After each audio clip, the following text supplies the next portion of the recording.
All right, I'm going to call this school board work session to order. It is 5:33 p.m. on Monday, March 30th, 2026. This is a work session of the Fairbanks North Star Borough Board of Education. On our agenda today, let me do the preliminaries. As we call this meeting to order, the school board would like to take this moment to respectfully acknowledge we are residing on the traditional land of the Dene people. Our mission statement: as a community, we create supportive learning environments where all students thrive. Ms. Richardson, will you please call the roll? Miss Carol Hubbard, Here. Mr. Doran, Here. Miss Julian, Here. Miss Hewitt is expected on Zoom, Miss Hull, Here. Miss Maple is on Zoom, Here. Mr. Burgess. Here. Thank you. Thank you. On our agenda tonight is the Two Rivers HomeSTEAD Charter presentation. Members of the Two Rivers HomeSTEAD Charter School will provide a presentation to the board with the changes that have been made since the original charter application.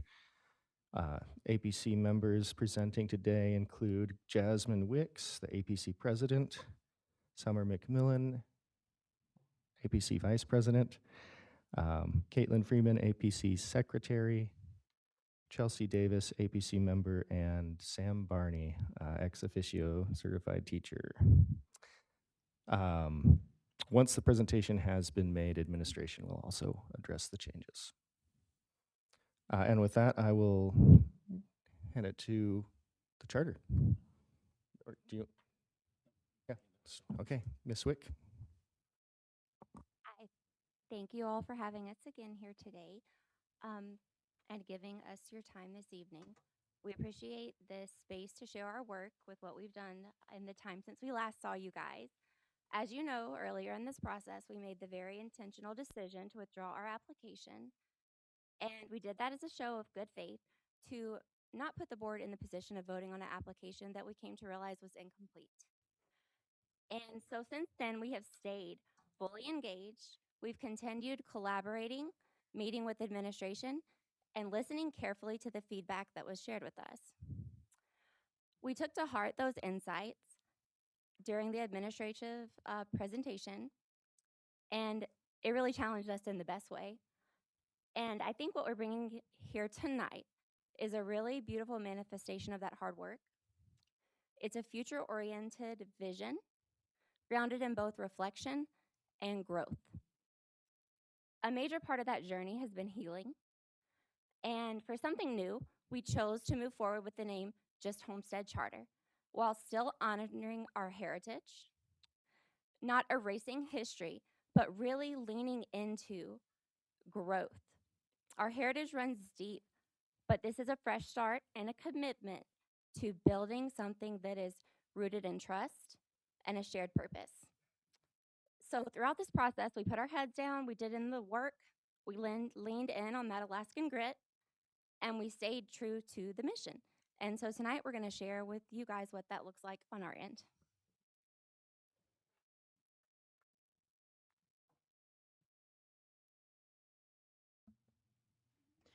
Our commitment to professional norms remains unchanged. As a reminder, we're here to be present and fully engaged in this conversation, listening to understand each other and staying open to new ideas. We recognize progress takes time and patience. Together, these norms create a foundation for a positive and productive environment. So today, we are here to create that space for this discussion.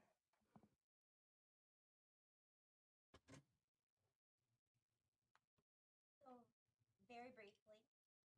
Is it working? Very briefly, again, I'm Jasmine. Our APC members are largely the same. We did lose Miss Christine, but she is still a valuable founder to this APC. And because they're not going to be here to speak for themselves tonight, I would like to also mention that we have a few members that aren't speaking and acknowledge Dr. Megan Jackson, Renee Morales, Sandra Wolf, Morgan Woods, and George Kuntz for the work that they put into this process too.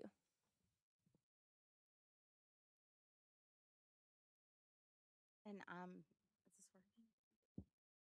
I'm Summer McMillan, and I'm the Vice President of the APC.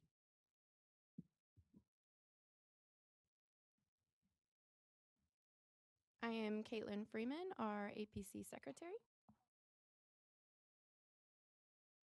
My name is Chelsea Davis, and I wear many hats, but I am known as the Parent and Community Engagement Specialist. Looks like I was given the Uno skip card because I wasn't paying attention. Sam Barney, certified teacher and ex officio, supporting role.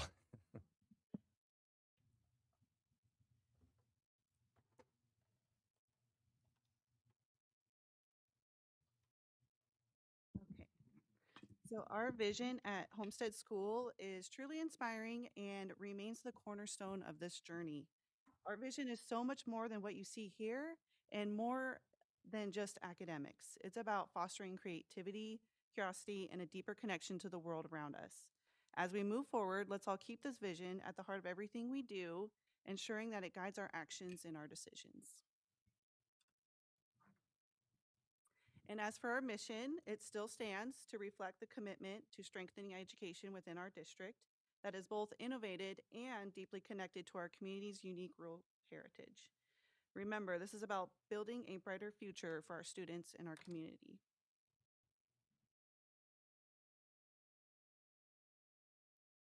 So, future focused and how we've been moving forward. This is where the rubber has met the road for us.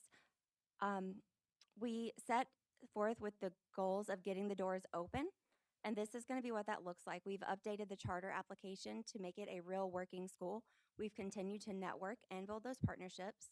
We have enhanced the framework and planning around getting doors open, negotiated the lease, worked on waivers, and continued to engage families both within and outside of the Two Rivers area to bring more people into our area.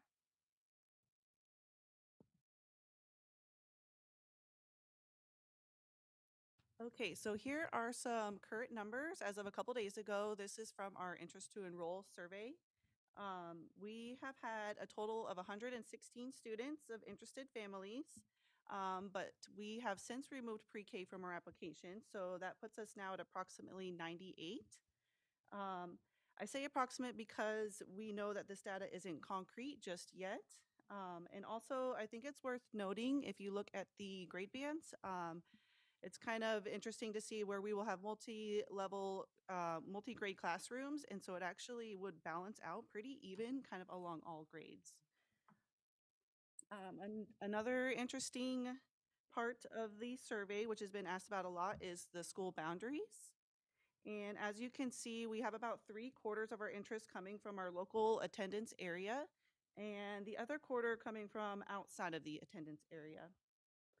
This approximate data shows we're well positioned to continue our efforts in creating a unique and impactful learning environment for our community with the goal of 100 students for enrollment. Ms. Davis, apologies. Could you speak a little more closely to your mic? Thank you.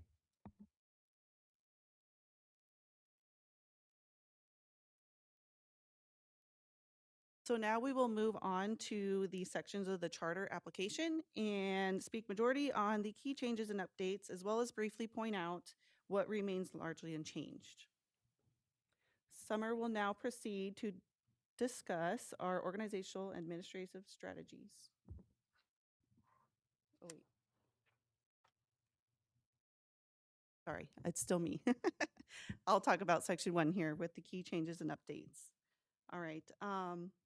So as mentioned previously in the application, it's now based on 100 students full-time with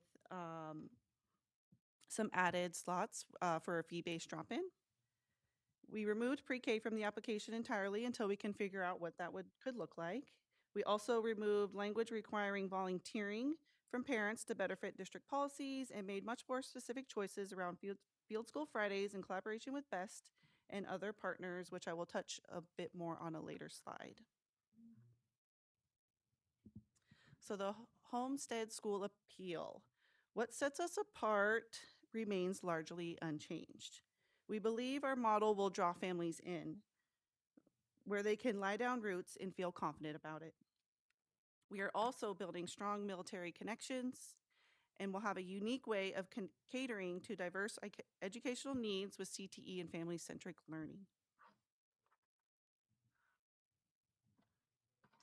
Okay, now Summer will proceed to discuss our organizational and administration strategies in section 2. So,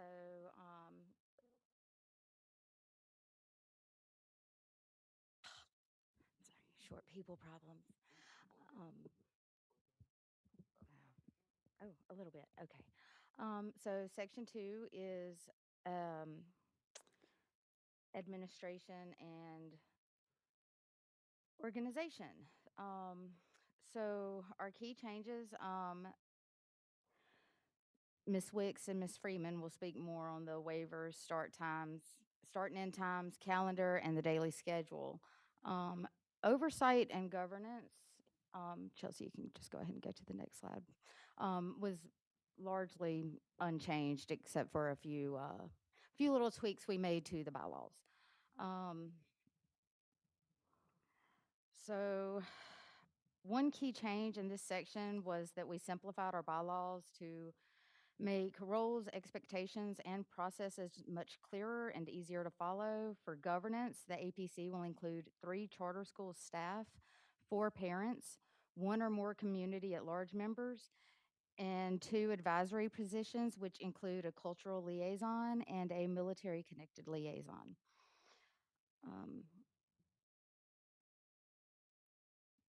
We simplified the bylaws by clarifying term limits for president, vice president, and secretary. These positions, are limited to 2 consecutive terms, and terms are staggered for continuity.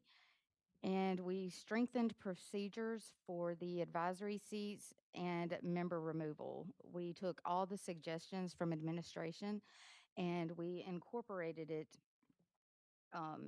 into the charter, and and we ran it by admin, of course, before we submitted. We had a nice collaboration with admin. So, and now Ms. Wicks will cover collaboration and communication. Yes. So, like she said, we've worked on our bylaws and governance a great deal, but we're also talking about collaborating and communicating with families and the people that choose to work at our school. And so, our APC still is going to meet a minimum of 6 times a year. I can tell you from experience, it's going to be a lot more than that. One of the big changes in that collaboration is the head teacher will lead weekly staff meetings instead of an administrator. More on that later. And we are going to adopt all of the district surveys as much as they apply to make sure parents have those voices being heard. One really little change that I'm pretty jazzed about is we actually adopted Martha's Rules of Order for our parliamentary procedure instead of Robert's rules. It was an effort to streamline communication within our own group, and it felt more true to how we communicate with one another. We did look very closely at our budget through several meetings and continue to take those parent feedback and voices into the forefront of all of those conversations. And so we've decided, in short, to align with district surveys, adding the principal head teacher survey, and continuing to do the things that remain true to our local culture, like the wise wolves, so that students get that recognition and their parents are getting recognition that, hey, we caught your kid doing something really cool.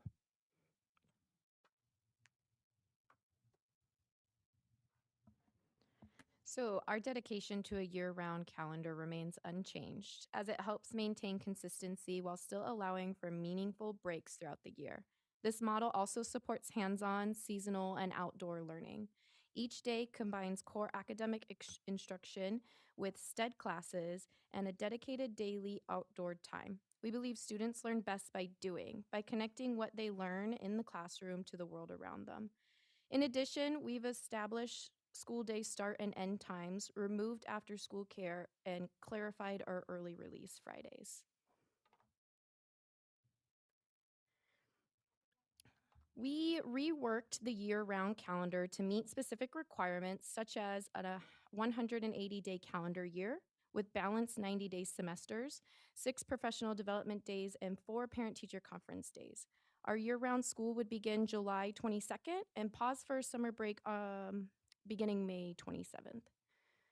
One of the biggest advantages of this calendar is the inclusion of longer, more meaningful holiday breaks. For example, students and families would have a full week off for Thanksgiving, allowing time for travel, family connection, or simply relief from the stress that often comes with prepping that whole Thanksgiving meal. The calendar also includes 3 full weeks for winter break and 2 full weeks for spring break, which opens up more flexible and affordable travel options while giving everyone a true opportunity to reset. And that's to include our subsistence break in September that aligns with the hunter gatherer seasons. To further support staff and student success, the schedule reflects early release every Friday. This time would be used for staff collaboration, meetings, preparation, ultimately strengthening instruction and improving classroom experiences for students.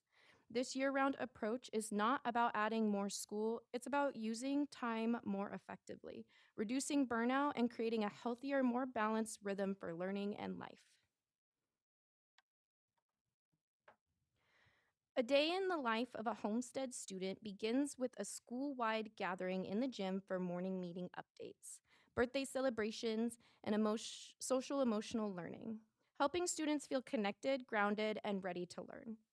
From there, students move into their core academic classes where subjects like math, science, and literacy are thoughtfully integrated with the HomeSTEAD approach, making learning more hands-on and meaningful throughout the day. Students engage in HomeSTEAD projects and nature exploration, giving them opportunities to apply their knowledge in the real world, outdoor settings, and be present for those flexible teaching moments. This is balanced with daily physical activity and that dedicated reading time.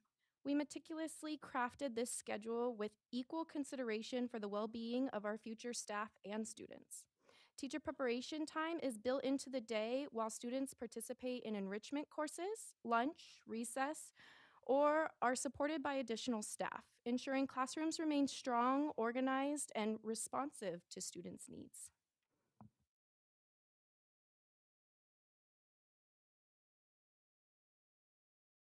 So waivers, this was super fun to do. Um, Said with love. Um, our APC met with Miss Dillard, Miss Peterson, members of the FEA board, Miss Gillum, Miss Beam, Mr. DeGraw, all several times, and discussed waivers and policy. We got a reply back from FEA that they did not feel the majority of our waivers were actually needed to support our mission. I did also get a correspondence from them today that they're going to vote on the one waiver that we did request in addition, a 502 waiver to help support our teachers to allow for flexible prep time during the day. On that tomorrow, it looks beautiful.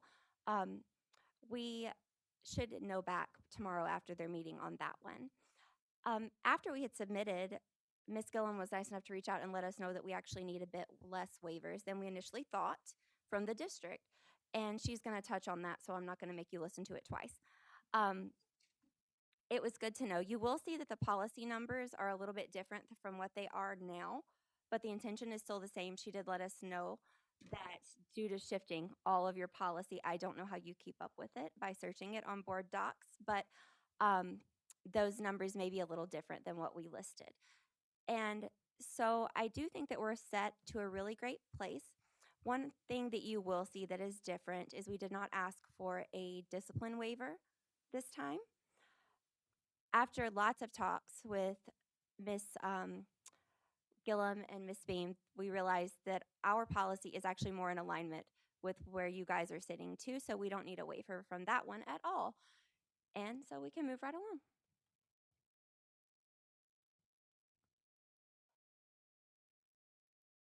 Section 3, going straight into educational program and achievement.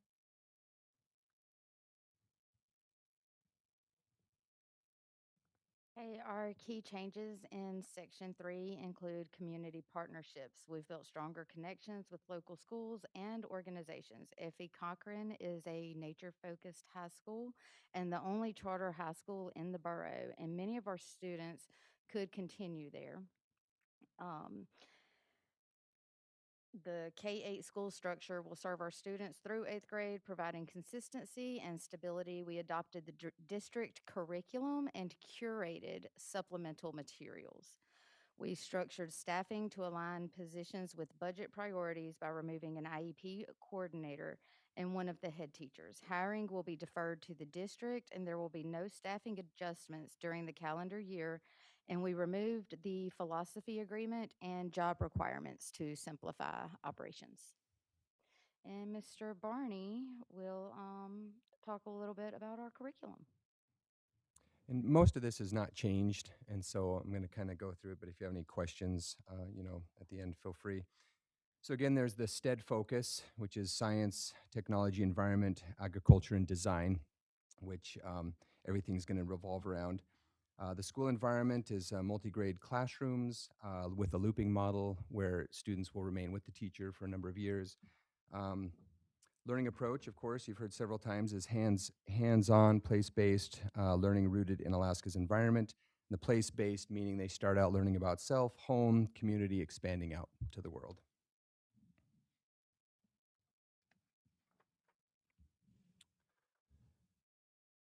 So we've got the different grade bands. And again, this is just an overview. K2, homesteading connections to the land. This is learning about self, caring for plants and animals, kindness, curiosity, exploration through play and learning, social norms. 3 through 5 is expanding on that, gardening, weather, simple data, design. These are just examples. There's much more to each one of these. And then 6 through 8 is advanced homesteading practices, sustainability, renewable energy, permaculture, and peer mentoring. And so the charter has adopted the borough's curriculum and then sought for curriculum materials that align with that. And so all of these, the core subjects, math, science, social studies, and the arts, all align with the district's curriculum with the added STEAD themes that they'll be integrating throughout. So, ecosystems and sustainability in farming, applied measurement and data, math, local history and land use and design, and cultural storytelling. Specialized instruction, again, these are mostly unchanged. Special education, in-house resource teacher plus district specialists, vocational education, gardening, carpentry, mechanics, animal care, gifted education, so accelerated study and current grades, independent projects. We have a lot of UAF partnerships at this time, bilingual education, ELL supports, and Alaska Native language integration. And here's some curriculum resources that have been adopted thus far that align with the district's curriculum, which the charter has adopted. So Dimensions Math from Singapore, which is Math K-8. Math in a Cultural Context from UAF. There's Inspire by McGraw-Hill, which is an ELA program. Or no, sorry, that's a science program. Wit and Wisdom is the ELA program by Great Minds. It's aligned to the Alaska ELA standards already.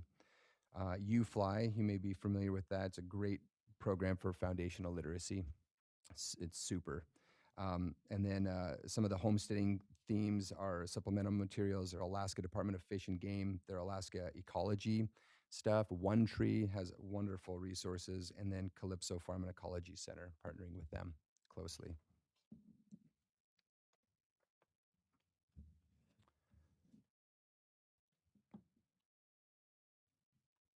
All right, and then student assessment systems. So a lot of this is going to be based in portfolios and narratives. Of course, K through 2, we got a skills progression rubric, so focusing on skills based assessments. Grades 3 through 5, very similar to that, expanding on that. And then, of course, grades 6 through 8, getting them ready for high school, moving into more of a letter based grading system, but still incorporating, of course, the rubrics, STEAD projects, capstone projects, physical portfolios, and student-led conferences.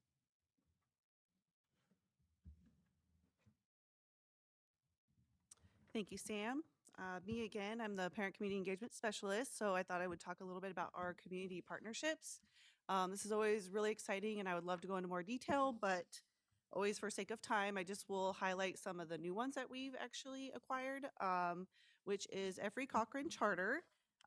Summer had talked briefly a little bit about that, but it looks like we did meet with the principal, and then we have reached a shared commitment to partner in streamlining our students' transition into their high school program.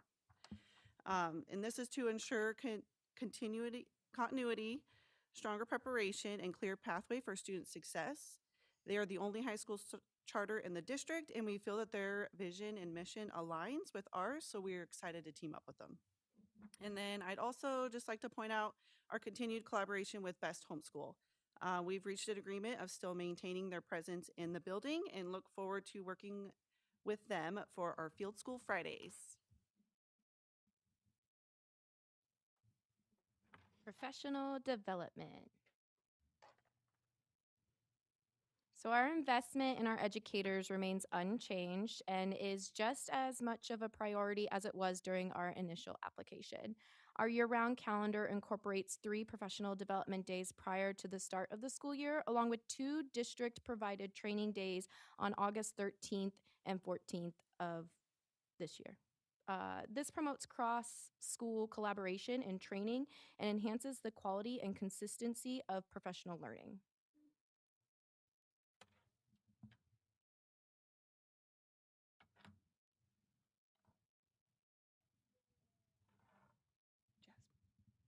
Sorry.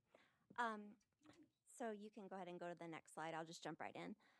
So facility, we all know where we want this school to be located. This is just a very quick recap of our original proposal. We wanted to share some of the cost and use previously used furnishings, have communal spaces. That lower carbon footprint is important to us as a group of individuals, and we felt that it was financially responsible. After some back and forth discussion, we saw that it didn't quite align with the formula for leases, if you want to click to the next one. And I do appreciate our current lease. As you see here, this is the number that Mr. DeGraw got back to us on. I appreciate your dialogue about that.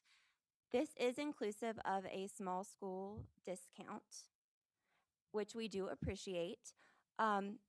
We got together several times to meet with our budget committee to the point that we budgeted down to everything to gravel for the sidewalk, because we have to think about where is this money going. And a few times we came back and said, hey, we're really having trouble making this work. And then things would come up like garbage and insurance. And you're like, oh, another thing, fun. But we did it, and we balanced this budget. The cost you see right here is reflective of a discount, but by the time we add in some of those miscellaneous yet required expenses, we are looking at about $180,000 for facilities and services purchased. And those costs are things like four-wheeler maintenance, snow removal, trash, copier, ink, paper, insurance. Obviously, if you guys want to lower that lease, we won't fight with you, but we have been able to make it work. So if you want to click to the next slide. Oh, it looks like we lost some slides. Then I'll just run the numbers for you. Are they further down? Okay, then we'll wait. Sorry, go right ahead then, ma'am. Enrollment and admission. Our enrollment and admission policies have some updates geared towards family support. First, we removed tiered preferences and instead adopted a structured aligned with state guidelines, ensuring a more equitable and transparent enrollment process. We also made orientation more flexible by offering it both in person and online, making it easier for families to participate and increase overall access. In addition, we've added preference for military affiliated students, recognizing and supporting the unique needs of those families in our community. Finally, we removed the parent volunteer requirement to reduce barriers for families. While we still value family engagement on our family commitment form, there is no longer any required volunteering component. Our admission policy reflects the goals of being equitable and welcoming. We'll use the district's lottery with preferences, including children of founders are the first seats filled, then their siblings, then military affiliated students' preference seats that account for a small percentage of the student population. District lottery commences from there with no tiers or geographical boundary preference.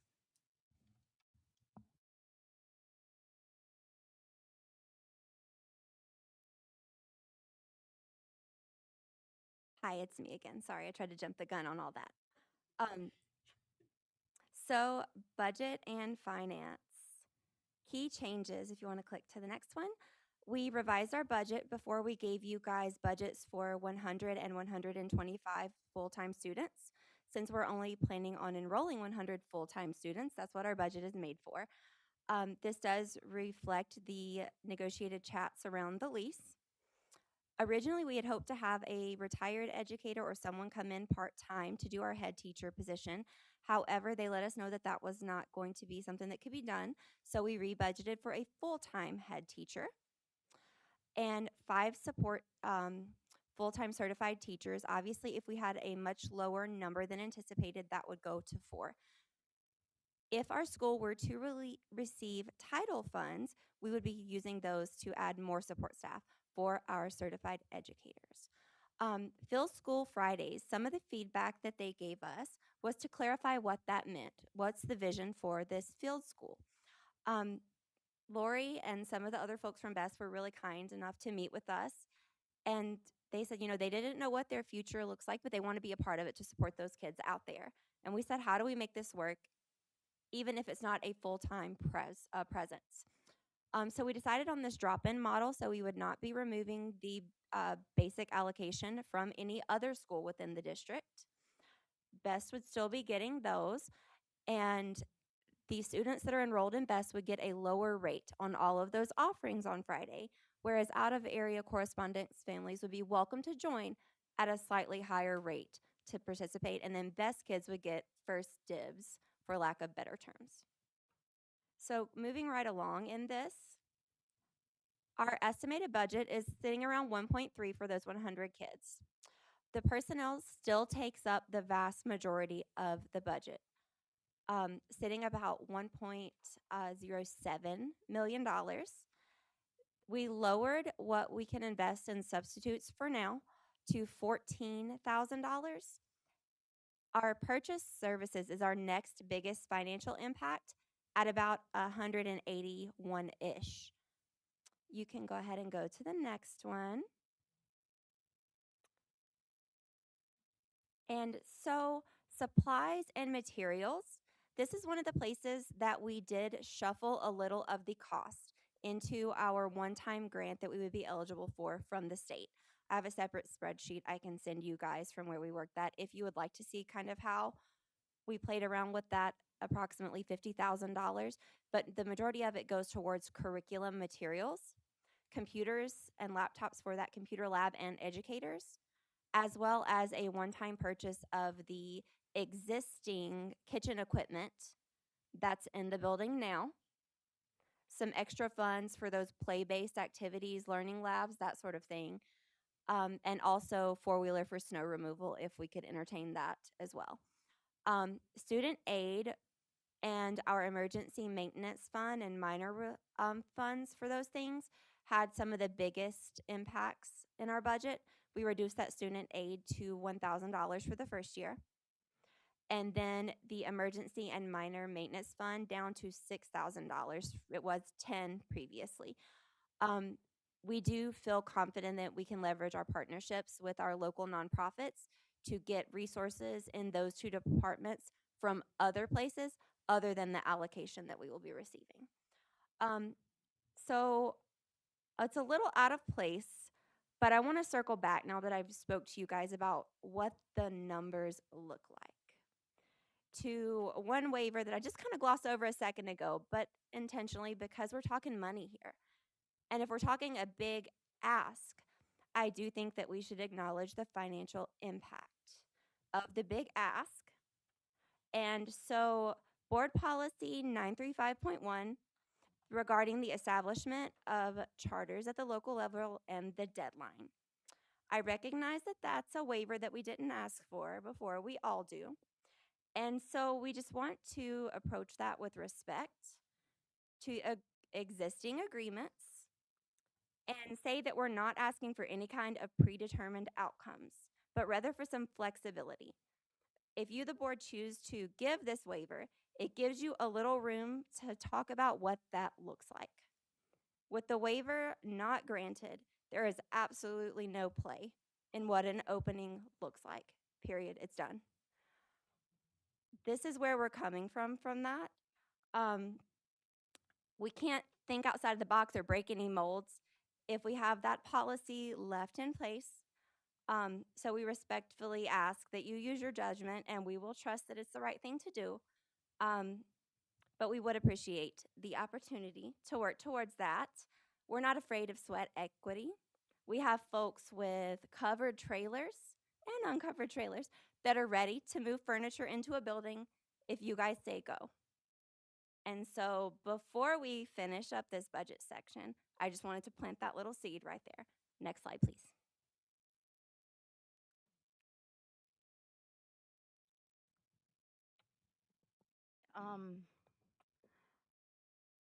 So we will be a low financial risk for the district. I don't envy you guys on the numbers you have to play with during budget season. I will I will say that with my last breath that I take. You guys have a hard job during budget season. Um, so our budget per student BSA demonstrates that Homestead Charter is cost effective for the district. Long-term sustainability. The model ensures financial stability over a lifetime, supports strategic plan. The Homestead Charter aligns with the district's goals for student enrollment, program expansion, and resource use. We've had several families that have already expressed a strong interest, and based on our numbers, we're confident that the Homestead Charter School would be cost effective for the district while supporting long-term sustainability and strategic priorities. And I'm going to roll right on into section 8, transportation. This is mostly unchanged. Well, I say mostly, it is unchanged from the initial presentation. Unfortunately, at this time, the transportation isn't included in our budget. So we are unable to provide transportation. We hope to revisit this in the next few years as enrollment and funding allow. Okay, and as you can see from the map that shows the district boundaries, the Homestead Charter School will be the only rural charter school in the Fairbanks North Star Borough. We'll be able to serve families who currently don't have a nearby option on this side of town by filling this geographical gap. We provide additional choice for families while complementing existing district schools. And I might be a little biased, but I think we have a really beautiful location. And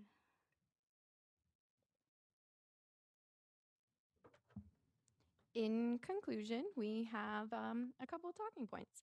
We took the board and district suggestions and concerns seriously. We feel as though we had a well rounded charter, but we wanted to make it better. And we wanted you guys to also feel as this charter was well rounded.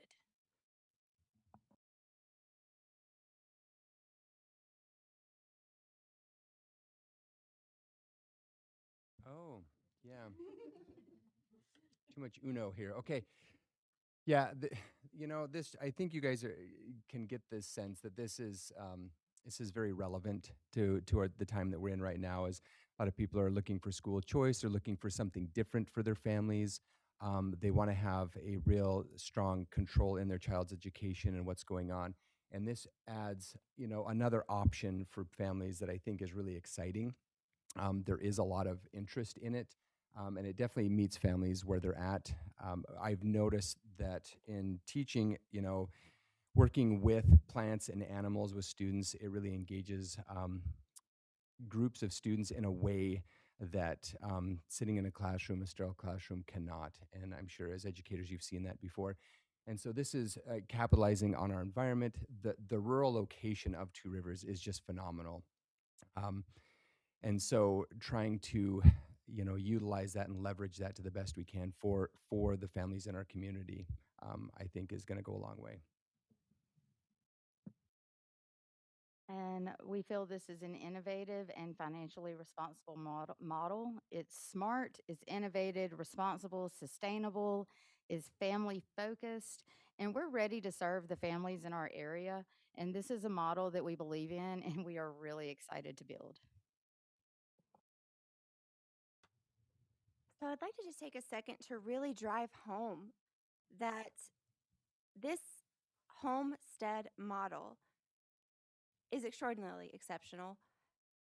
You know, we said on the slide, it's where the learning meets the land and the environment shapes the classroom, but the environment is the classroom. This is where compost piles become biology lessons. This is where a trap line becomes a lesson in economics. It is a pathway to CTE through those skills. Hydroponic gardening is teaching engineering. It is so relevant to the lifestyle that we have and the lifestyle that a lot of folks come to Alaska to get access to. It naturally integrates that physical education, that environmental stewardship, and the design into everyday learning. I also feel like this is a school that's unlike anything else that's being offered in the entire vast state of Alaska. I think for me, what is most cool about it is that it does not perpetuate systemic inequities. This is a charter that actively fights against them by expanding equitable access. Given the geography alone, it would help and be uniquely positioned to bring equity to students. But add in all the other beautiful things that we've talked about, and it really puts our district in a position to serve students and educators in a rural area and in those more isolated communities in a very meaningful way. And I say that with also great respect for the fact that people from in town will drive their kids out for this because they've told me they will. All right, and as it's been said before, it just makes sense. Um, if our community can no longer have a neighborhood school, then we want to create one. And so we believe that it's both aligned with the district, but also different than any other school out there. So our children can continue to have a meaningful education, help us empower families with choice, reimagine and reinvigorate the system, grow community partnerships, and then shape the future minds to know how to actively build their own successful life.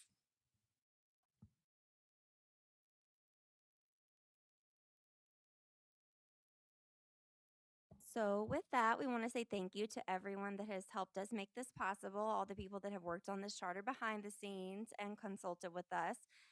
And also say that I'm really surprised that we finished in under an hour, but that leaves a few minutes for questions if that's okay with you guys. Actually, Break. I think we'll go straight into the administration's presentation because they might answer some of the questions from the board. And then following that, we'll just open it up for board members to ask questions of administration or the APC. If I may, if you get up and you're bored, we bought some curriculum material samples. They're sitting next to Mr. Burgess. I know, Tim, you may like to look at our ELA program, but they're on the floor down there if you want to look at them. So, thank you.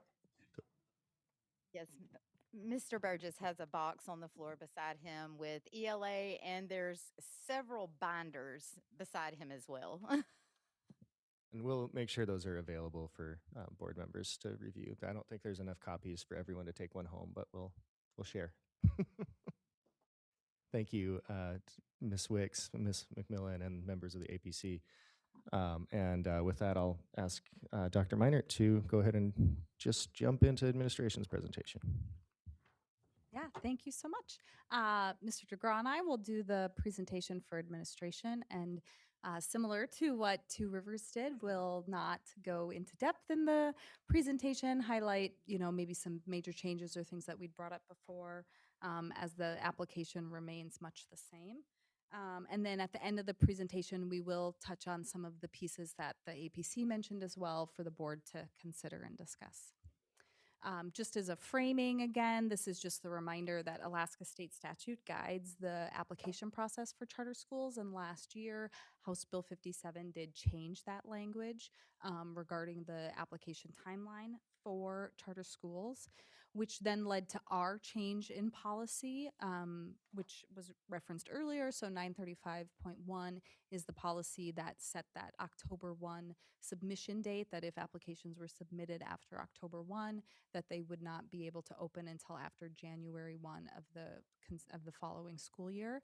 And again, as we talked about that was kind of reconciling both of the different requirements of the law, that it was kind of contradictory within it, but also recognizing that for the board to consider an application after October 1, that is a short timeline in order to be able to open the next fall. Also, just regarding the application procedure, so it starts with a notice of intent, and then members of the charter school prepare the application, meet with administration, work on that, and then we're going to have this public hearing tonight where we're both able to present together, and then look for an action item coming up after that. We also have an updated timeline. As Two Rivers mentioned, we've met many different times. So the new letter of intent for this application was submitted on November 18th. We kind of set up hour-long meetings after that time, and then would determine after that meeting if we needed to meet again, and when we wanted to meet. Again, as they mentioned, there was a meeting specifically with BEST. They also had a meeting specifically regarding policy. And then here we are today. I'll also acknowledge that in terms of our collaboration, we had lots of email communication, and also in the Google documents that we had, lots of comments and suggestions that we worked through back and forth in that. Section 1, as this is establishment of the charter school. So this is, again, that minimum enrollment of 75 with the maximum of 100, and that goal between 90 to 100 full-time students. So our budget analysis that Mr. DeGraw will do is based on that enrollment target of 100 students, 25 part-time students for field courses. And again, a little different than our current charter schools in the sense that they're not looking at specific grade level targets, that they're having, Two Rivers is planning on having mixed grade levels. So it would be target PTR between 1 to 20 with a maximum of 1 to 23 in those mixed grade level targets.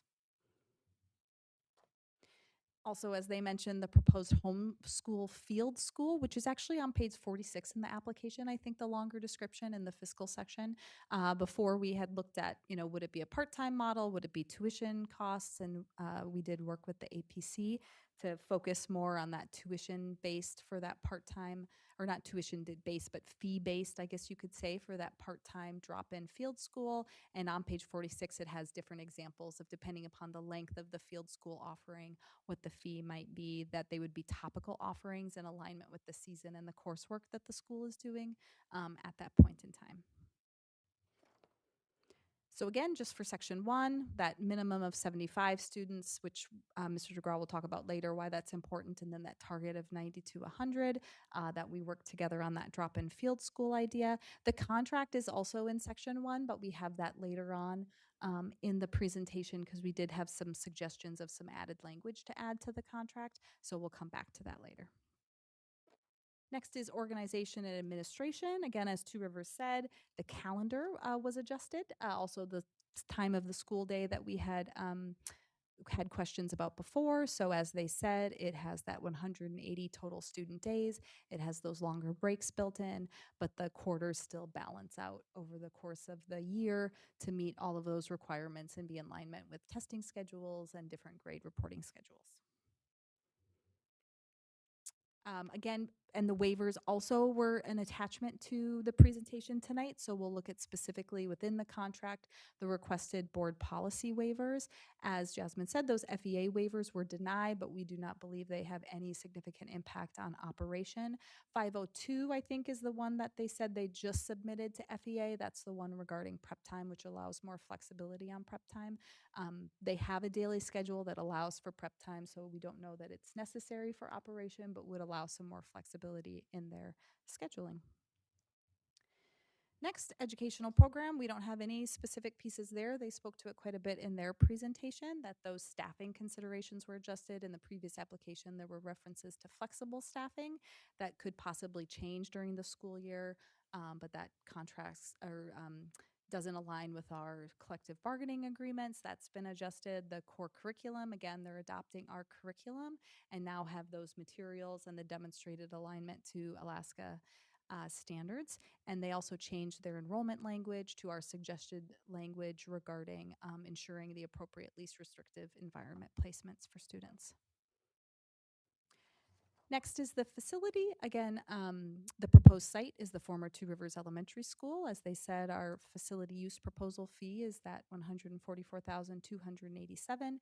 And again, for informational purposes, we have that draft facility use agreement, and we'll make sure when we come to that section, and there was a copy of it in the agenda, that we do address that there is a line in there regarding being all of the furnishings that are in there remaining in the building, and then negotiating that a fee for those larger items to be purchased. So we'll make sure we touch on that in that section. Section 6, again, all of the big concerns we had regarding the lottery were all resolved. So again, that preference for founding members and siblings, which is a preference that we've had in opening charter schools before, a random lottery for all other applicants if the number of applications exceed the number of seats that you have available. So that would only be if you had more than 100 applicants for the school. And then looking at the goal of having a 10% preference for military affiliated students. And next, I will turn it over to Mr. DeGraw.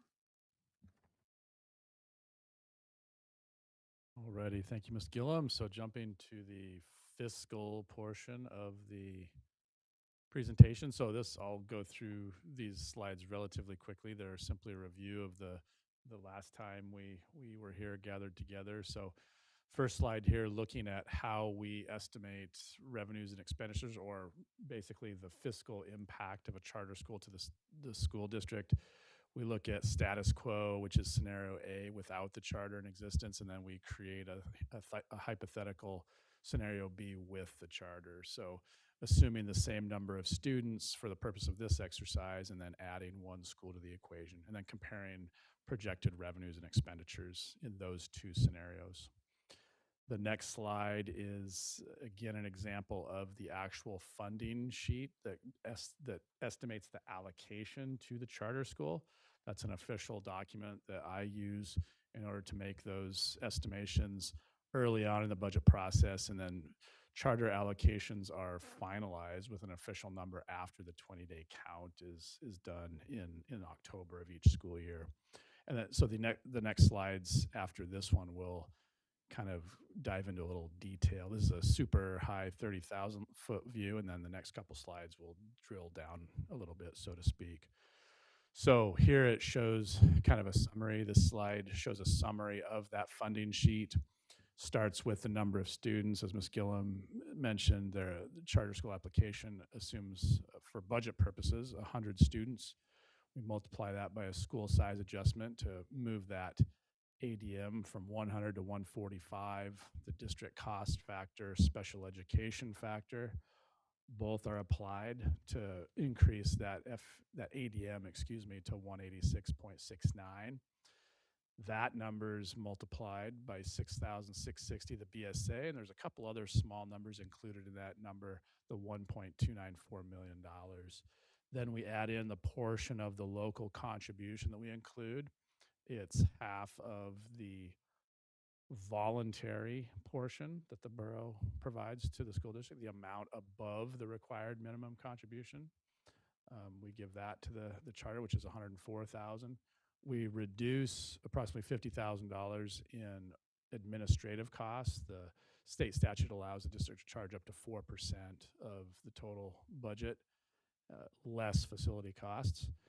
And then that gets us to the 1,349,360 number. That number is a little bit higher than the last time we met for various reasons. The biggest reason, the two largest reasons, are a higher assumed local contribution, which we'll get to in a minute, as well as hold harmless benefit revenue that's benefiting the district currently.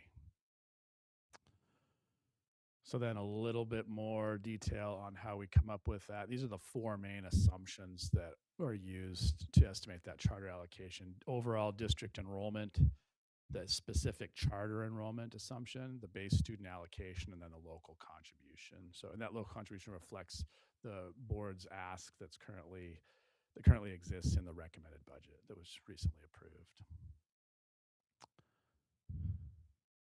So another factor on the expenditure side of the equation that impacts the total cost are potential classroom teacher savings.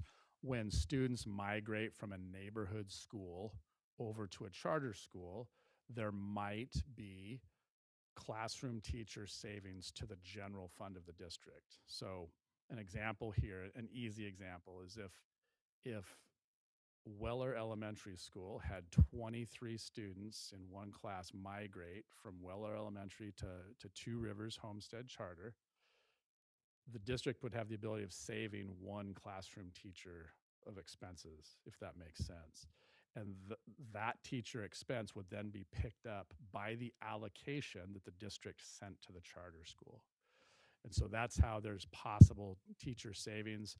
And these numbers articulate the math that I incorporate to try to estimate those savings. Basically, we're looking at the possibility of approximately 2 FTE teacher savings. Total projected cost of each one of those teachers is about $124,777, which comes up with a total potential savings of $249,554.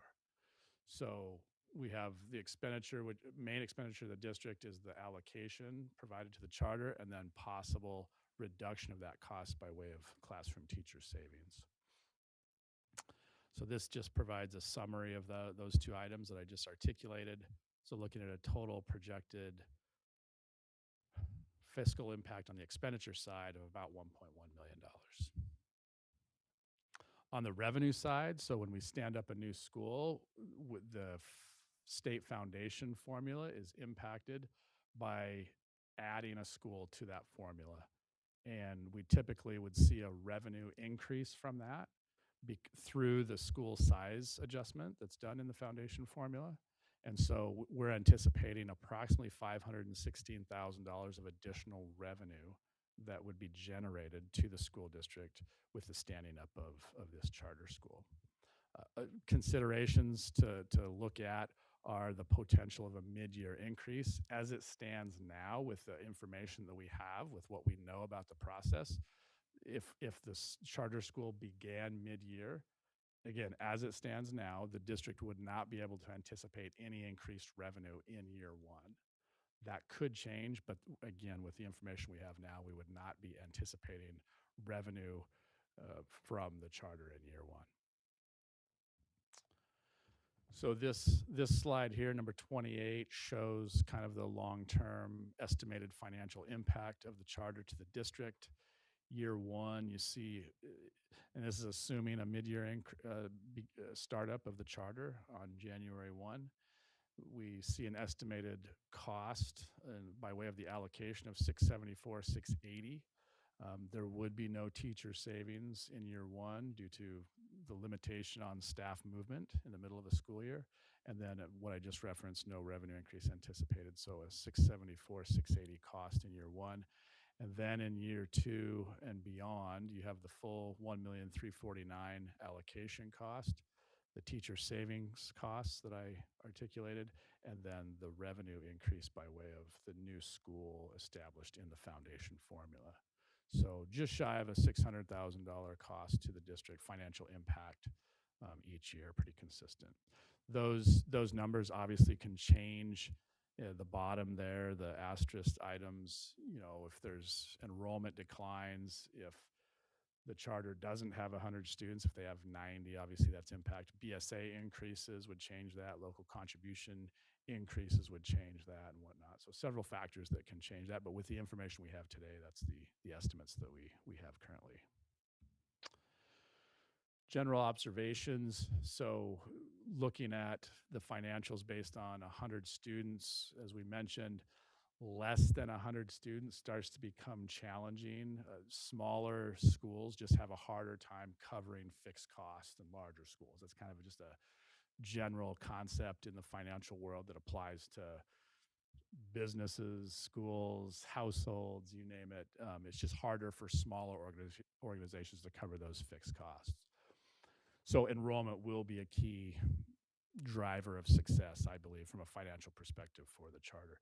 The absolute minimum students that we anticipate the charter being able to have is 75. Ms. Gillum referenced this number earlier. It's extremely important because there's a cliff effect at 74 students. One student lost from 75 to 74 lowers the allocation by $200,000. So that's, in my estimation, the charter would not be able to deliver its educational mission with a loss of $200,000 with one student. So 75. And I'll just say, if the chart, based on the budgets and the conversation we've heard tonight, it would even be challenging at 75 or 80, but 74 would kind of be a cliff effect that I don't feel would be able to be overcome. And then just a summary of considerations for this section, kind of a repeat of what we've talked about, the 684, 680 cost, annual impact to the district. What I just mentioned, again, fiscal viability depends heavily on enrollment, minimum 75, and about $100,000 difference between that first year cost to the district and the subsequent years, from about 680 down to 580, and that's where I see it settling in subsequent years. So that wraps up the financial section. Okay. The next section, as I referenced before, there are some additional attachments that were in the board agenda for the board to have for consideration. The first one is the contract. So section 13 of the contract is where Two Rivers establishes their minimum enrollment of 75 and then a maximum enrollment of 100. And so we did add in our proposed draft of the contract some additional language to section 18, which relates to termination. So because of what Mr. DeGraw just referenced, there is significant, or there's fiscal risks, both to the school and to the district, if enrollment were to fall below 75. So we added in 2 additional clauses regarding termination, that if the charter school is unable to meet that minimum average enrollment of 75 students, either in the first 20 days of operation, if they started in January of 2027, or during that 20-day October count period, which is when we typically do our student counts, that the board would have the ability to move to termination of the contract within the next school term, so by the end of the quarter. So giving kind of a opportunity or a position to say, if we know you can't meet the needs of your students with that enrollment target, we would be able to come to a resolution to terminate the contract. The next one that was in there is that facility use agreement that we were talking about regarding the lease of the Two Rivers Elementary building. So again, that language is included for you to review. The district initially proposed $157,000, which was taking into account what the fee is that's charged to Effie Cochran, and then also providing an additional 15% small school reduction. Then in talking with the charter school, if they assumed snow removal, gravel, and garbage collection within their budget, so we reduced it further to $144,287. Just for the awareness again of the board, the 3-year average maintenance cost for the Two Rivers building is $26,565, as again the school district would remain responsible for major maintenance and repairs. There's also the last estimated 6-year capital improvement costs included there of $15 million. And then on average, over the past 3 years, utilities have been $49,000, which again is a cost that the district would have through that facility use. Again, in section, I think it's equipment and furnishings in the section of the facility use agreement that's attached, the charter did request to include all the furniture. And so it says the furniture, library materials, and equipment that are currently in the school shall remain in the building for the use of Homestead Charter in the delivery of the educational program. So when we did the turning over of the building, anything that was in the building would remain in the building for the charter school to use. And then there's also in the second paragraph of that section, it says the district may make certain higher value equipment, including but not limited to nutrition services equipment and snow removal equipment, available to Homestead Charter for purchase at fair market value. So again, we'd be looking, as we've talked about, to find a way to negotiate the purchase of that equipment for the charter school to use. The last one is the requested waivers piece. So as we said before, the FEA waivers were not approved, but again, we don't believe that it would affect school operations. And the charter said they're moving forward with requesting a waiver for number 502, which relates to prep time. The school board policies that waivers were requested for by the charter are also included in another attachment.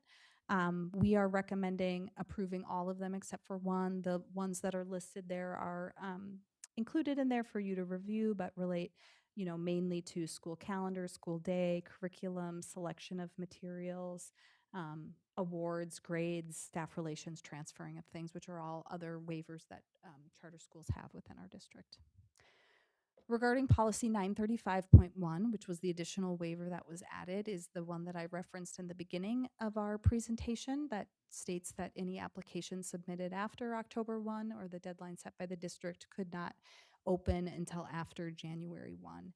And the reason that language was adjusted when I believe it was September 2nd that the board updated this policy in order to align it with the new language in House Bill 57, was relating to the budgetary impact for the board in terms of approving a charter school after October 1, the staffing impact, and then also the enrollment impact. So there's certainly a number of considerations that we took into designing that new policy language, and certainly a mid-year opening is very difficult, we recognize, because of all of those pieces of the puzzle to get together in that timeline. And then there's also administrative work that needs to happen in order for a school to open. And so that would be a very short timeline for administration to put together all of that to open at the start of the school year for applications submitted after October 1. Keeping that in mind, we did want to propose, or, I just referenced that there's a lot of difficulties in a mid-year hiring and a mid-year opening regarding just hiring. It would be during a contract year for any FEA members, so they would be under contract and they wouldn't be able to apply for any open positions. Enrollment mid-year certainly is something that we consider could be difficult if families weren't looking to change mid-year in terms of their enrollment. And then, as Mr. DeGraw just referenced, there is a different cost to the district for a mid-year opening too. So we wanted to propose an idea for the board to consider and for everyone involved to consider, because we believe that the strongest timeline for opening that would give the best chance of success for the school might be to consider approval of the application for January 1, but planning and preparation for a July 2027 opening. So we just wanted to provide that as a consideration for the board and the APC to have, as that would have to be a mutual agreement between the two. And that's it that we had. Okay, thank you, Ms. Gillum and Mr. DeGraw. Let's go ahead and open this up to the board for questions. Actually, let's do this. Let's take 5 minutes. We'll do a 5-minute break. Sorry. and then we'll come back and I'll be a little more organized about how I want this approach to how we want to approach this. Okay. Sound good? All right, 5 minutes. Please be back at 6:47.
All right, we're going to bring this work session of the school board, the Fairbanks North Star Borough School District School Board, back into session. It is 6:53 p.m., excuse me.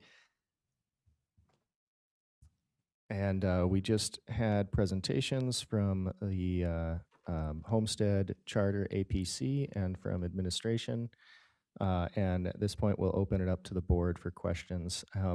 What I will ask for the board to try and minimize chaos is to maybe go through questions section by section. So if you have questions on section 1, let's start there. Keep it to that subject, that section of the application until all board members give me a signal that they're ready to move on, and then we'll hit section 2 and so forth.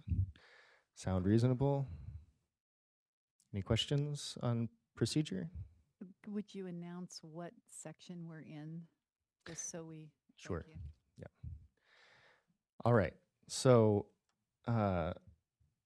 let's go ahead and start on. We're in section 1, establishment of charter at the local level. Perfect. Thank you. Any questions from the board on section 1, establishment of a charter at the local level?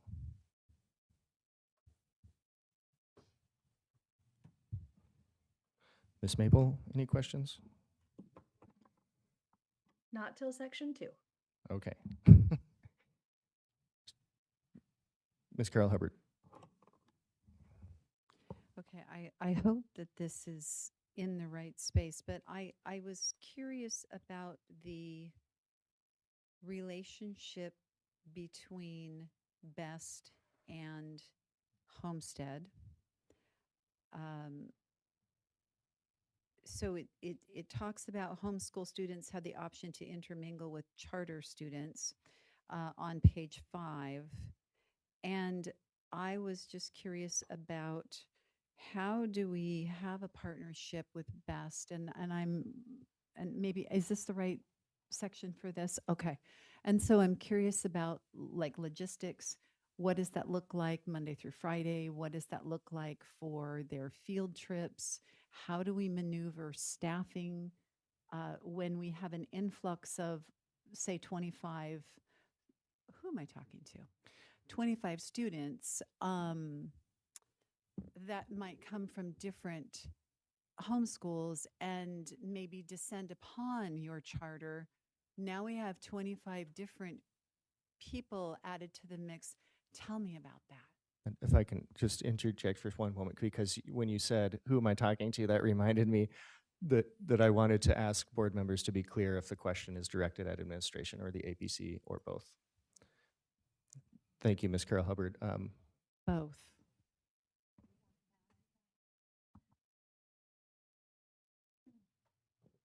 So it really comes down to the activities and what STEAD activity will be offered. And it could be an hour activity, it could be a 2-hour activity, it could be an activity that takes place over 5 days every Friday. If we have 25 best students there, we would have one of our best homeschool teachers there on campus at STEAD Charter School to help assist with those activities. If we only had a handful of best students, we would not have a teacher go out for that. So it's just a mutual understanding, and it's something that we have talked about. How will this look? How will it work? It will not be a every day of the week, every Friday, unless there's an activity going on that our best homeschool students are participating in. And so I think also our understanding was if there was representatives from BEST that still wanted to work out of the building, because there are a few people that work out of there, we would try to put some space aside for them too, if that's just their chosen home-based location. In case they wanted to see high schoolers during the week, they say, oh, it's a Tuesday, I don't have anything going on. It's a Tuesday, Wednesday, I don't have anything going on. But I want to support these high schoolers or these other kids that are out in this area during that time so they can drop in. We would not necessarily have an entirely dedicated room, but they could drop in and we would have a space where they could see some students and help with some students for things like standardized test or whatnot. Is that correct? Can I? Follow up, Ms. Carol Hubbard? Okay, so I think I understand. What have you considered how you would maneuver if they're not best students? What if they come from Mount McKinley homeschool, whatever that is, right? Okay, some other homeschool, and they descend upon you for a Friday field, but they're not best. Where does the staff come in, and how does that look? So that in our model actually falls to our head teacher. They're not responsible for teaching a class during the day. They do help facilitate that HomeSTEAD module. So they would be overseeing all aspects of the field school on that day, as well as supporting their staff with in-class assignments. But if we have something really big that we would post to several weeks in advance for people to sign up for, they would help facilitate that influx of larger numbers of students. And that is why we capped that, so that it wouldn't become an unreasonable amount of bodies within the area. Okay, so just to make sure I'm clear, so if you had 25 extra students, your head teacher would become sort of the teacher of the 1 to 25 ratio, sort of for those 25, and then your other teachers would then be the teachers for the normal students that you have that are involved?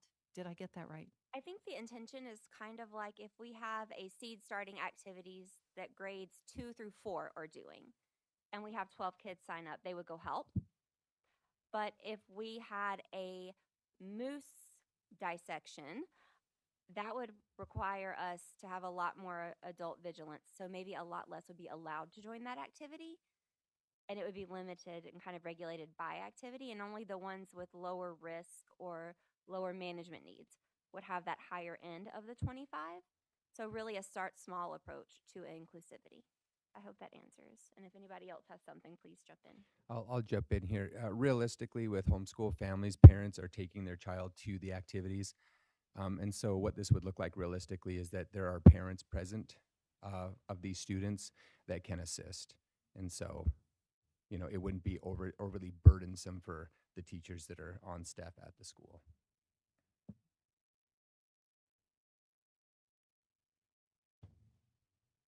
Okay, thank you. Ms. Julian? Thank you. I just have a point of clarification question.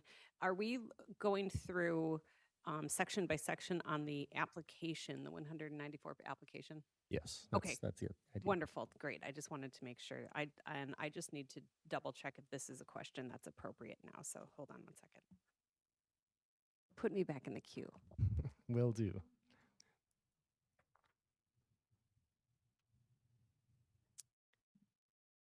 Mr. Dorn.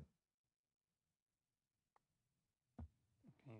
Quite honestly, I'm not sure how this fits because the sections overlap so much.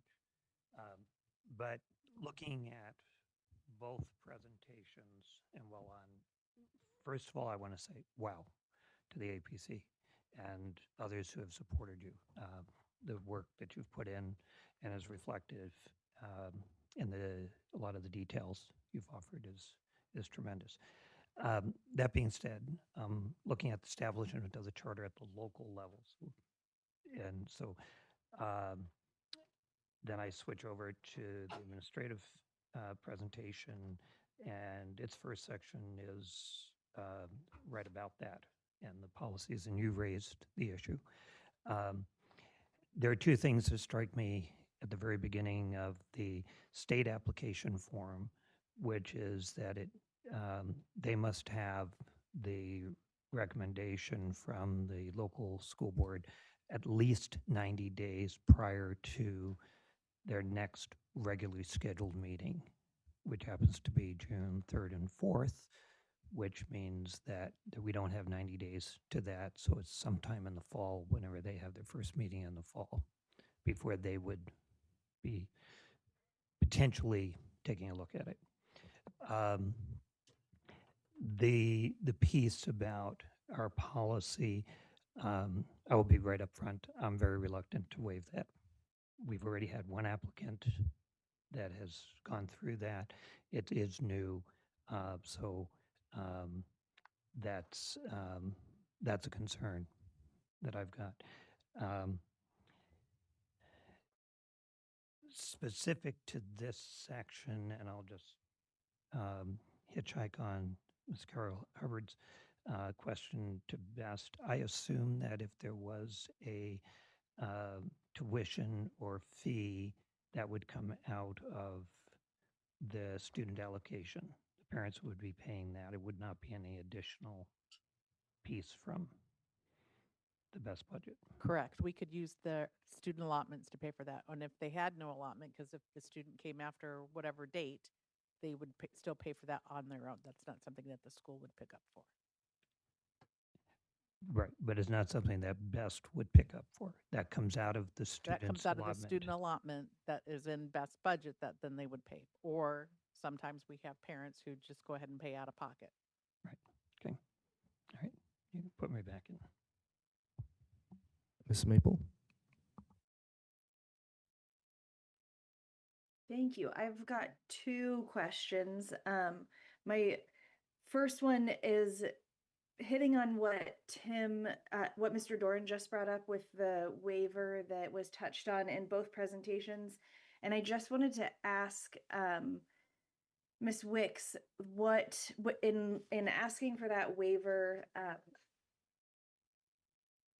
what benefits you see, essentially why we should consider it. I think it's leaning on what Mr. Doran put forward. It's new, it's a new policy. It's already something that's come up before us. And so I see and hear and feel a lot of resistance to even consider it. And so I just would like to hear from you guys what you see the impact of us waiving that policy would be for your start. I want to be thoughtful in how I answer that on behalf of my colleagues and I, because we've had a lot of conversations around this. And I think the reasoning behind that is not to search for a certain date. We understand that that would be a conversation that comes later. But in a lot of ways, everyone's hands are tied around that policy. And it allows for freedom of navigating this together and coming up with some out-of-the-box solutions, whatever that looks like. And I have several different ideas, which I can speak freely on, and my colleagues can speak freely on. But without having room to even work around the policy, that would be a lot of conversation that's a full stop there. And I do respect what Mr. Doran said about that 90 days. And again, have ideas around it that we've discussed, but we have to have that wave to actually implement any of them or none of them. Because at worst case, we use it. At I mean, best case we use it, worst case we have the waiver, but we don't actually implement it because it's a year one only waiver if it were to be approved. I hope that answers. Does anybody else have something they would like to add?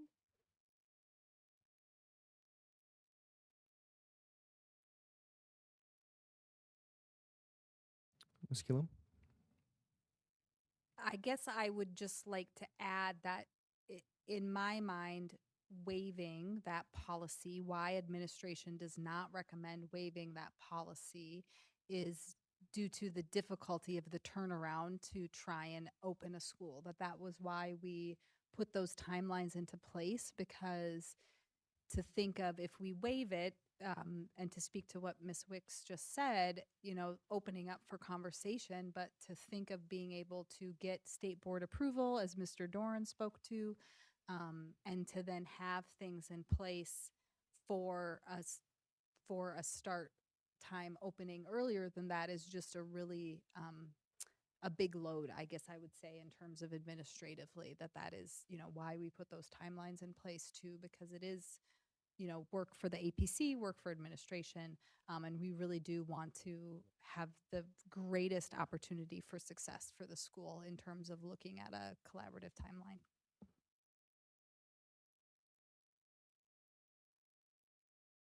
Ms. Hull? Thanks. This one is just, I guess, a follow-up to Ms. Gillum. And so we know that we need state board approval. When we talk about getting things in place for the school to open, can we talk a little bit more about what all goes into it from this standpoint, so that way we all understand? Yeah, so and I would say Ms. Beam and Mr. DeGraw, please feel free to add anything too. So, in terms of the state board approval is kind of the final approval that then starts everything rolling for, opening and putting in place for a new school. When we talked about the staffing, the first piece would be to get the approval, have the school established in our systems, and then look to start hiring a head teacher. And so then the head teacher would be the person who would then oversee the hiring of the rest of the staff. So Ms. Beam would work with the APC to get the head teacher hired. Then we would have to work with HR to determine, kind of a dual maybe process in terms of your enrollment that would happen with the school. So then working through the lottery system, the application system, getting those students enrolled, and then from that enrollment figuring out what the staffing levels would be, so then figuring out how many staff we're going to hire, ensuring you have the curriculum supplies, getting all that ordered, making sure you have those things. So that would be kind of the beginning of the difficulty of things to do between now and July. And I look at Miss Beam because I'm sure she knows other things too. Yes, so on top of that, then once it becomes a school, because really a lot of what we have on our side of things, we are dependent on the state telling us they are an official school. Now we can start doing things within our systems. One of them would be ordering supplies for your school, because you'd have to have your budget. The budget would have to go into our system in order for us to put those things into effect. The other part, as Ms. Gillum said, is doing the hiring. And hiring, as much as I wish it was fast, it is not. It's a process. Once we hire, we have to post, and then it has to be posted for so long. We go through the hiring process and interviewing for the head teacher. Once that person is hired, then we would work with that person, because they're the ones that would hire the rest of the staff, the teachers and ESSA, whoever else is on your list of what employees there would be. And again, that's a process in itself too. So my hope is that we would get it approved in front of the state board June 3rd or 4th, and then from there on that timeline of moving forward.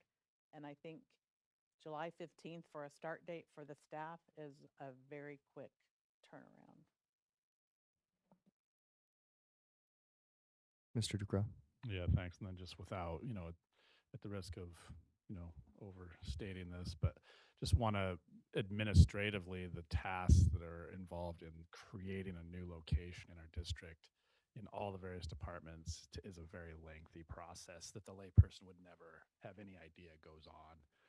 in the IT department and human resources in accounting, and just setting up a new location is an extremely complicated process that usually takes in the 2 to 3 month timeline if we're in a normal, environment.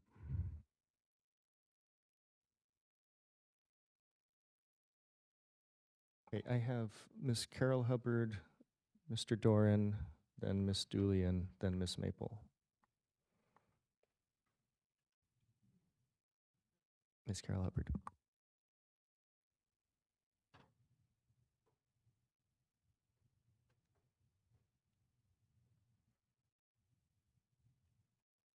Okay, so I have a couple of, I guess, okay, so sticking on this subject, I'll just stick to this subject. Would, okay, my understanding, and this would be to the APC, my understanding is that that the idea of pushing for a waiver of the timeline has to do with your current population wanting to start now and not wait another year. Can you tell us, okay, so this is a twofold question. Would there be or could there be, and maybe this is to administration as well, an opportunity to adjust the starting timeline for the first year, not a July start? I don't know what that looks like. Could we be creative with that in order to not lose all of your following on another year sort of lost in the dust because of all of these requirements? I am really glad you asked that. And you phrased it the way that you did. Um, yes, we are willing to adjust our opening day, or the start day for the students, our opening year. We are aware of the challenges that we face, not just starting in July, but also if starting in August, that we have many of the same challenges.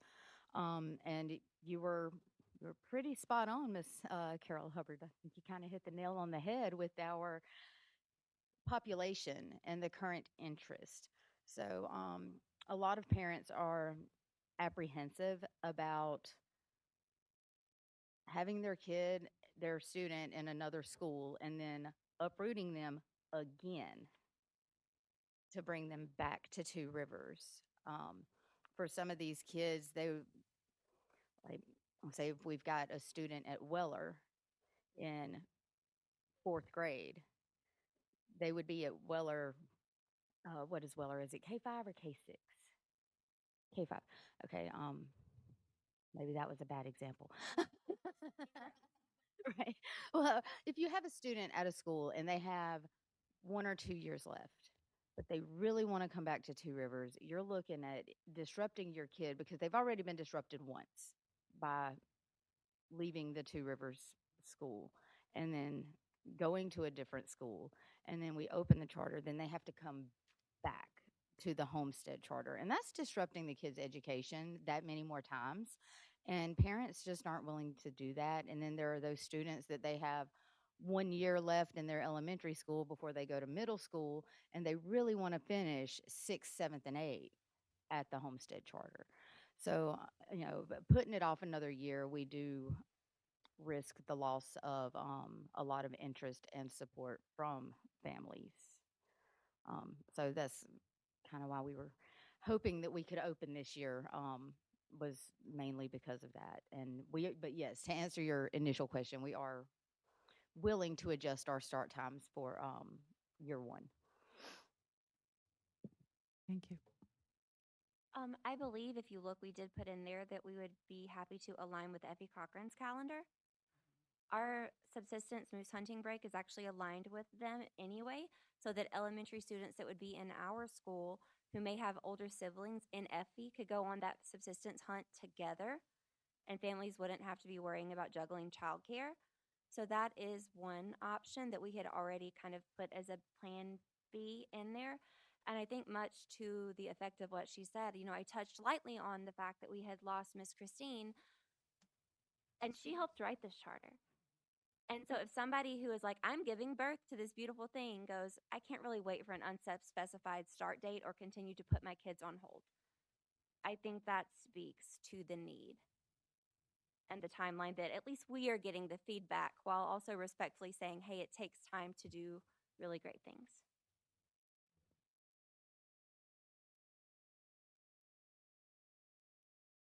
Mr. Doran. Okay. Um, I didn't mean to be a downer, but you had asked the question, and I thought it was important to be upfront with it. And I do want to say that I think the ideas and stuff certainly fits. I've referenced that it'd be beneficial for us as a district to have a remote um, site model for schools, and you're feeding right into some of that as options, perhaps even beyond a charter. But specific to this, the 100 student enrollment, the question I had was, we've seen a decline. You've seen a decline out of Two Rivers. My concern is, as I watch other charter schools struggle with their numbers, I like the idea when you start talking about collaboration with Effie, for instance. I mean, it can benefit both, even though they're opposite sides of, of our district in some ways. But my concern is addressing that 100 student, you're really right on the cusp, and with the the fact that you've got, we are facing a declining enrollment. So could you address that a little bit?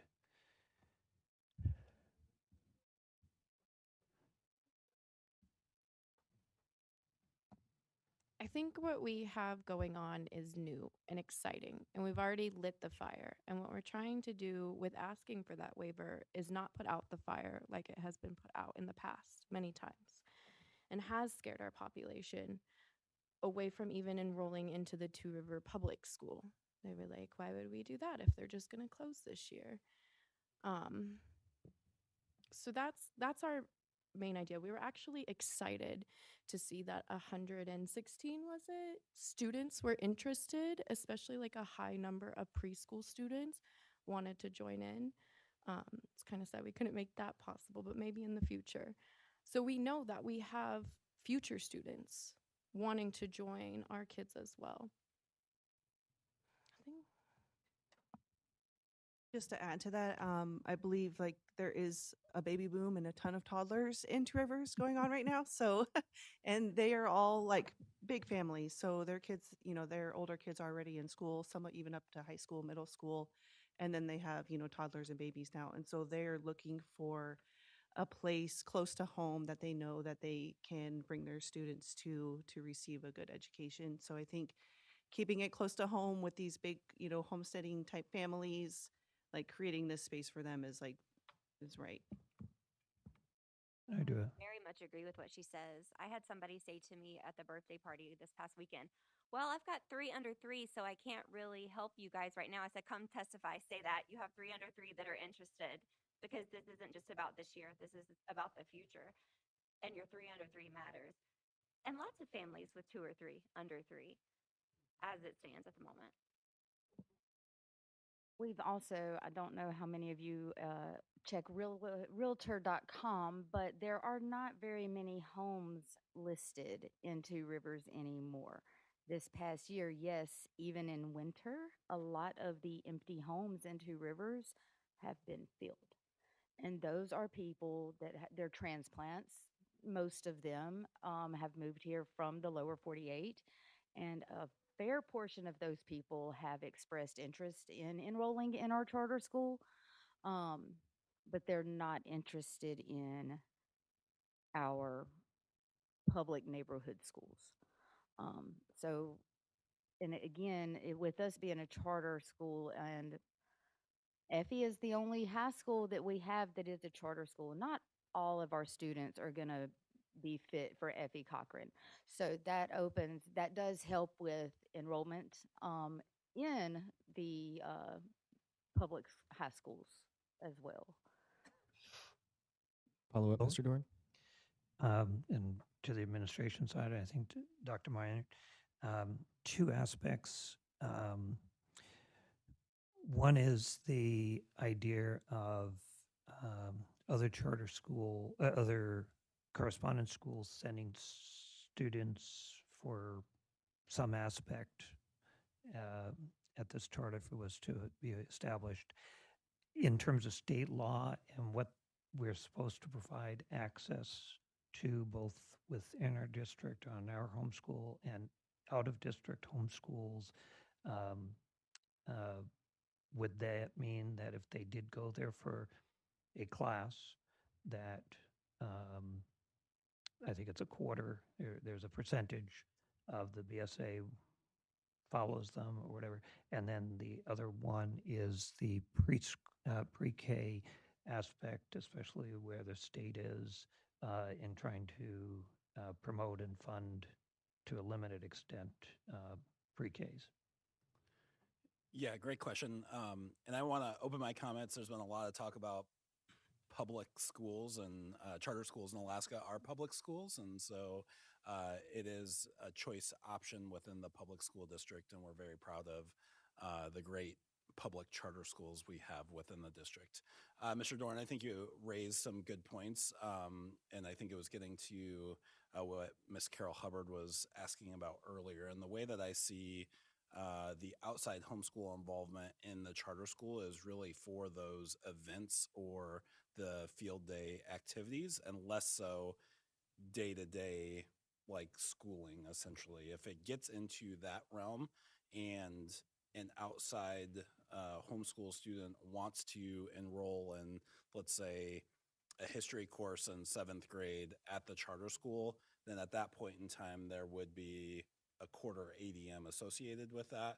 There's 2 classes and it's 50%. If it's 3 classes, it's 75%. And so the school district or the charter would receive funding for those students at that point in time. But really the charter speaks a lot to those optional activities that they will be providing, you know, our best students and outside homeschool students. And at that point in time, it's like a paid for service that students and families are accessing. If you could address the pre-K question. Yeah, there's no pre-K in the application currently at this time. Right. I know that, and it had been originally, and I thought it was a good idea. I understand why it dropped it out at this time, but I was wondering if where we are with the state, where the state is on that, if they did want to bring that in at a future time. I don't know that that's something I'm ready to speak to tonight, especially with how that relates to charter schools. And then taking it a step further on correspondence students would complicate that. But if that's a direction that the charter school wants to go in the future, we can definitely bring that information before the board. I will say that the pre-K piece continues to be a challenging piece for the district and the state to work through. And so adding the complications of a charter school on top of that would further complicate kind of this a little bit of messiness that's currently happening at the state level with pre-K. Thank you. Ms. Julian. Thank you so much. I'm glad that we're back here tonight. What day is it? The 30th of March. And I'm glad that we're here. I mean, we started this process with you. Really, the first time that we heard about this was the 16th of February of 2025 with another intent letter that came through on the 3rd of September of 2025. And the first application that came in on the 1st of October of 2025, of which then you withdrew your application November of 2025, and now we are here on the 30th of March reviewing it. And so this has been in when I look at bureaucracy and dates, this has been going through a due diligence process since really I see really since that first application was submitted October 1. And you started your presentation tonight with these words: you withdrew it in good faith. And I want you to talk a little bit about what that means. And because we know from other examples that there could have been a process where you did not withdraw and we voted, of which I think there was strong discussions around potentially not approving. But then you could have gone another direction, couldn't you? You could have appealed to the state board. And so I want to talk about that. I want to talk about what type of conversations happened at the APC level and in your community. And I also want to thank you for asking the ask, the big ask, which is that policy process, that policy waiver on the start date. So just talk a little bit more about that if you can, to the extent that you feel comfortable doing so. Oh, yeah. I mean, I think we can all speak on this to an extent. I think hard conversations happened. And the feedback we got from our community, were they the happiest with us? No, not at first. But we had a lot of really hard conversations where at one point there were a few of us that were saying, let's just appeal. And then there were a few of us that were saying, I don't know if I want to go about it that way. And then we would change our minds. And even through this process, I've had it said to me last month, I guess, you guys should have just kept going and appealed. You'd have got this done quicker. But that wasn't the foundation we wanted to start this on. It wasn't the example we wanted to set for our own children, to see us like, if you push back hard enough, people will give in. There's a whole problem with that in our society. I won't go through that right now. But that wasn't where we wanted to start this thing. And so we got the feedback from admin, and it was sour. It was really hard to swallow, to say, oh, we worked really hard and there was so much we still did not know. That's humbling. It's humbling, right? And so we put our heads back together and we said, collectively, we don't want them to vote on an incomplete application, because come on, it's just going to get thrown out. I wouldn't pass an incomplete application. And then she said, nor would I. And he said, nor would I. And they said, nor would we. So it became very clear that we could push and make you guys vote on something that wasn't finished or wasn't the best that it could be that our students deserve for the sake of getting it when we wanted it. Or we could do the hard thing, which was the right thing. And really, I mean, you can see the detail we've put into it over the last few months. Really get in there and work on it. And I feel bad for Ms. Gillum and Ms. Beam, because we sent the email that said we would like to withdraw it, and the next day we said, can we get meetings every week for the next 3 weeks? And they were like, we're booked this week, but yes, you can starting next week. And we did. And we kept coming back to the sections multiple times. And we said, okay, you know, guys, we're pulling this so the board doesn't have to vote on it, but when they do, let's make it good. And then we would work on it, and we would come back and say, hey, Lori, hey, Sarah, can you look at it again? And then eventually it was like, let's just make this Google document so we can review it in real time. But I think from where I'm coming from, in my head, we pulled it so we wouldn't force the process for something that just wasn't ready and wasn't what our students and our teachers deserved. at the expense of our own personal timelines, because it wasn't worth controlling the narrative or supporting one narrative or the other. It was worth the mission and the vision. And I've spoken enough, so I'll let them have some time on this one. I am just going to be very brief with it because Jasmine said everything I wanted to say, but much more eloquently. I will just add that when we withdrew our charter back in November, I was one of those people that I was like, let them just vote on it. Let them just vote on it and we'll appeal. Um, but after the initial emotion of the admin presentation and showing all the holes and gaps we had in our charter, I did choke on the pill called pride. And I said, they're right. It is incomplete. And I, di- I didn't feel safe. I didn't feel comfortable with my own child going to school at a school that had that many gaps in their application and policies. Um, so that's all I wanted to add.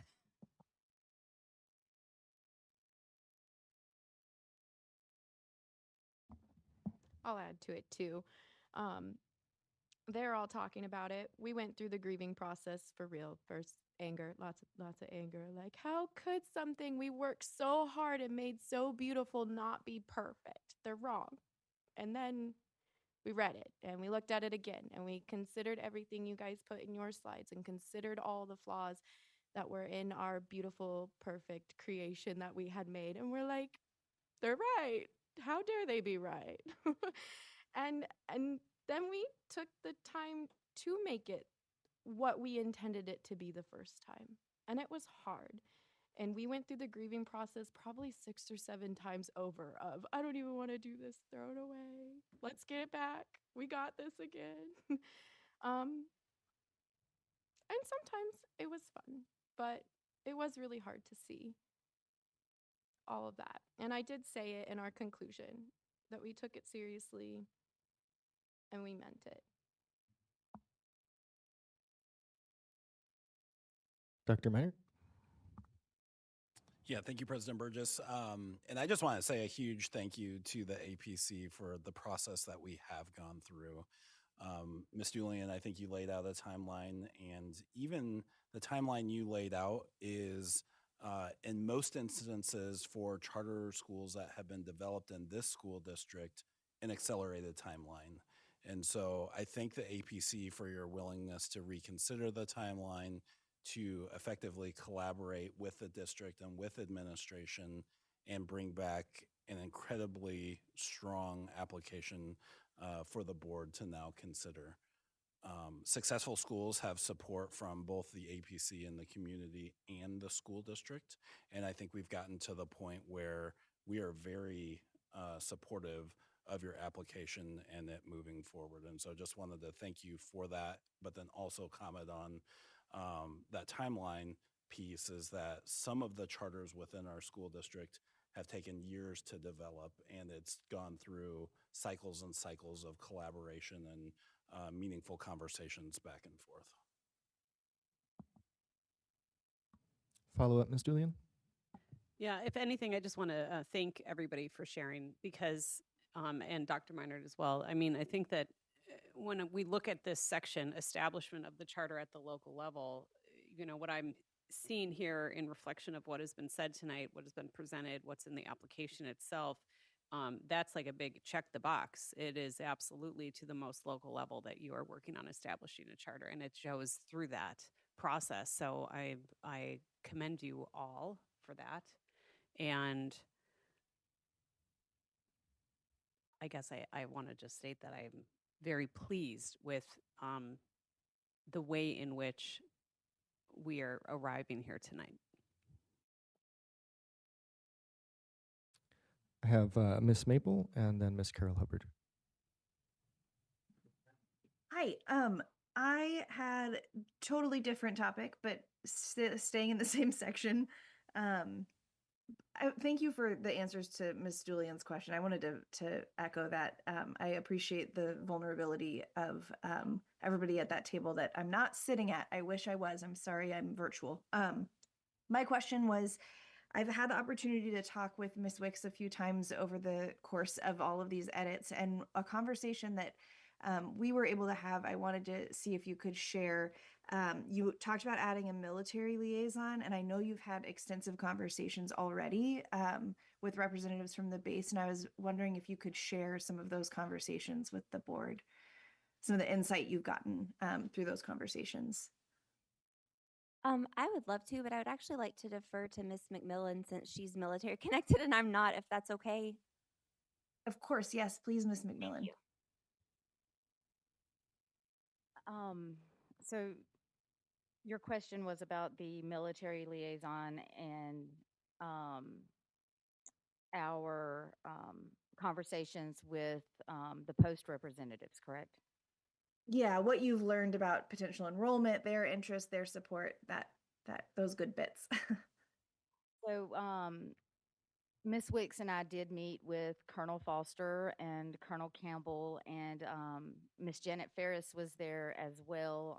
Colonel Foster from Allison, he was on Zoom at that meeting, and they were all excited to hear about our charter. They were excited to know that we were considering a seat. At this time, we hadn't voted to add the military liaison seat to our APC, but it was something that we discussed with the post and base representatives. And they were really excited to hear that. They said that it was to their knowledge and ours as well that there are currently no schools with a military liaison representative in the district. Um, so that was exciting. They are looking forward to letting incoming families know about the school, as they do with all the charter schools and the neighborhood schools in the district. They give military families flyers and brochures and pamphlets and all of those things for all of the schools, but they were excited to hear about our school and the fact that we had the we were considering the military liaison seat. And once we did vote that seat into our APC, I let them know, and they got back with me, and they said that they were very happy to hear that we did implement that, since we had discussed it previously. Also, Miss Freeman is military connected and she has some different information to share too, if that's all right still. So we also added our military advisory seat since we last spoke to you, and that is our lovely Miss Morgan Woods. She is an Air Force wife and a mother of two beautiful boys. And she, oh man, is she like the craftiest woman and makes the cutest like bulletins and flyers, and really does try to reach out through her military community on Eielson to pull in more of those kids. And she is local to Two Rivers and plans to stay as of now.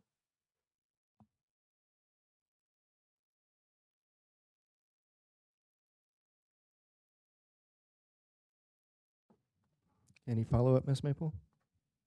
Not till section 8. Okay.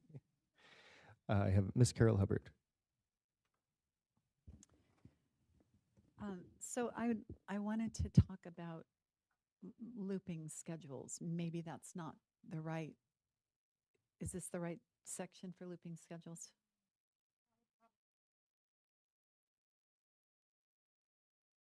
Sorry, that would is the educational programming, or It's- maybe section 3. Okay. It's Find it's myself. referenced on page 6, but I can pass then. Oh, Mrs.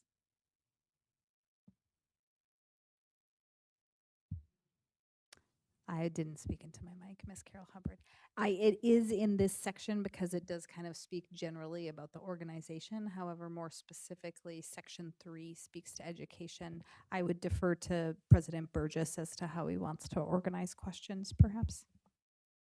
Thanks. Yeah, let's hold that one till section 3. Thank you. Any more questions related to section 1, establishment of the charter at the local level? Recognizing there is some overlap here, it might be best if we just move on. Oh, Ms. Carol Hubbard. There we go. It's not a question, it's more of a comment. And I just want to say that having this model is exciting because it is completely different, like you've said, than anything else that's in, especially in the Golden Heart, in the borough. And it is also different from what I understand from anything in the entire state.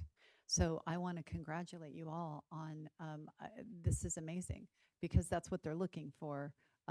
You know, we're looking for new opportunities that are different. So thank you for hitting a home run on that. And I just wanted to say I appreciate how well defined. I was going through the purpose and the description of the programming, the educational programming, and my comments just were well defined, and so you're doing a great job. So thank you for working so hard on this. All right, thank you, Ms. Carol Hubbard. Let's, unless there's any objections from the board, let's move on to section 2, which is on organization and administration. Board, any questions? Mr. Doran.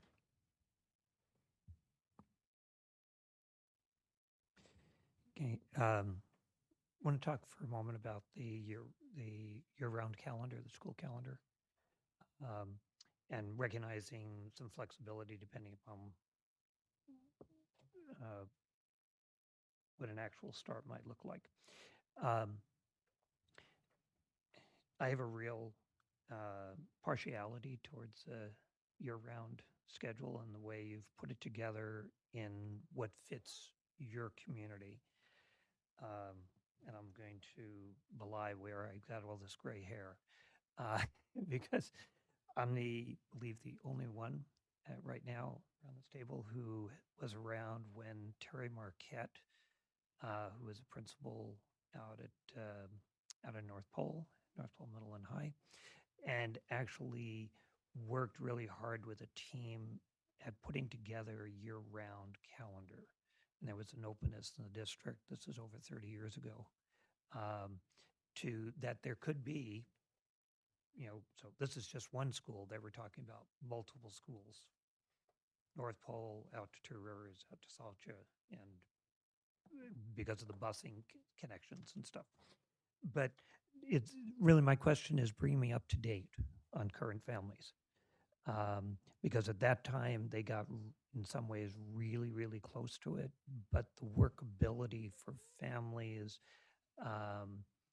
was more than just, the homesteading piece. There was the seasonal work pieces. There was who wanted time during the summer to travel, who wanted time during the winter to travel, when their work was, et cetera. So just bring us up to date on the workability for families with this plan. And again, I know we're talking about a much smaller group of families to be impacted, but he received, some of the feedback came specifically from the Two Rivers area also that had some things. So bring us up to date on that. Caitlin can probably also speak to this because she designed the calendar for us, and it is absolutely beautiful. I will say that I know the year-round schools calendar, like we have proposed, is not for everyone. It's not going to work for every family, but the feedback that I believe we've gotten is that the farming families, the homesteading families, the moose hunters, the fishers, the trappers, this is a schedule that will work for their families. But like I said, it's not for everyone. but the people it is for, that it will work for, it's going to work beautifully for them. But I do, I am aware of the challenges we face with the year-round calendar. Um, a lot of families have just they've gotten used to the traditional calendars that we have now, and for many families to adjust their schedules, that they've kind of already gotten summer camps and childcare and all these things established for their students in the summers. I realize it's going to be a real adjustment for those families. So it's it's one of those it balances, I think, because honestly, the kids that are in neighborhood schools now, the majority of those students wouldn't fit into a school like ours with a year-round calendar. Um, but a lot of these homeschool families from out of area, it fits perfectly for them. And Yeah. I don't know, Caitlin, if you have anything you want to add to the calendar. I did. I created this. I'm so proud of it. It's so pretty. Um, and I considered so many people, me myself as a mother, and one who used to work at the former Two Rivers School, and then took a position at Arctic Light, and then now I homeschool my own kids full time. Fun. But I feel like I attempted to consider everything, and even all the other schools that my kids have been in, because they have been in school in Texas and Tennessee and Oklahoma and here. Um, and Texas did a year-round calendar, and there was so much I disliked about it, like forgetting that I have 2 weeks off in October and I need to find childcare now.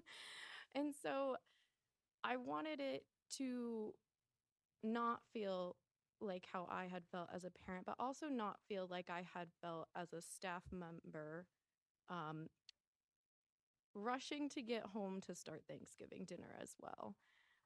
And families take time off when they want to take time off. And so we had many kids that would leave for 2-3 weeks in September anyways. And we just knew these are this is the family that they're going to go hunting this time, and we just won't see them for a month.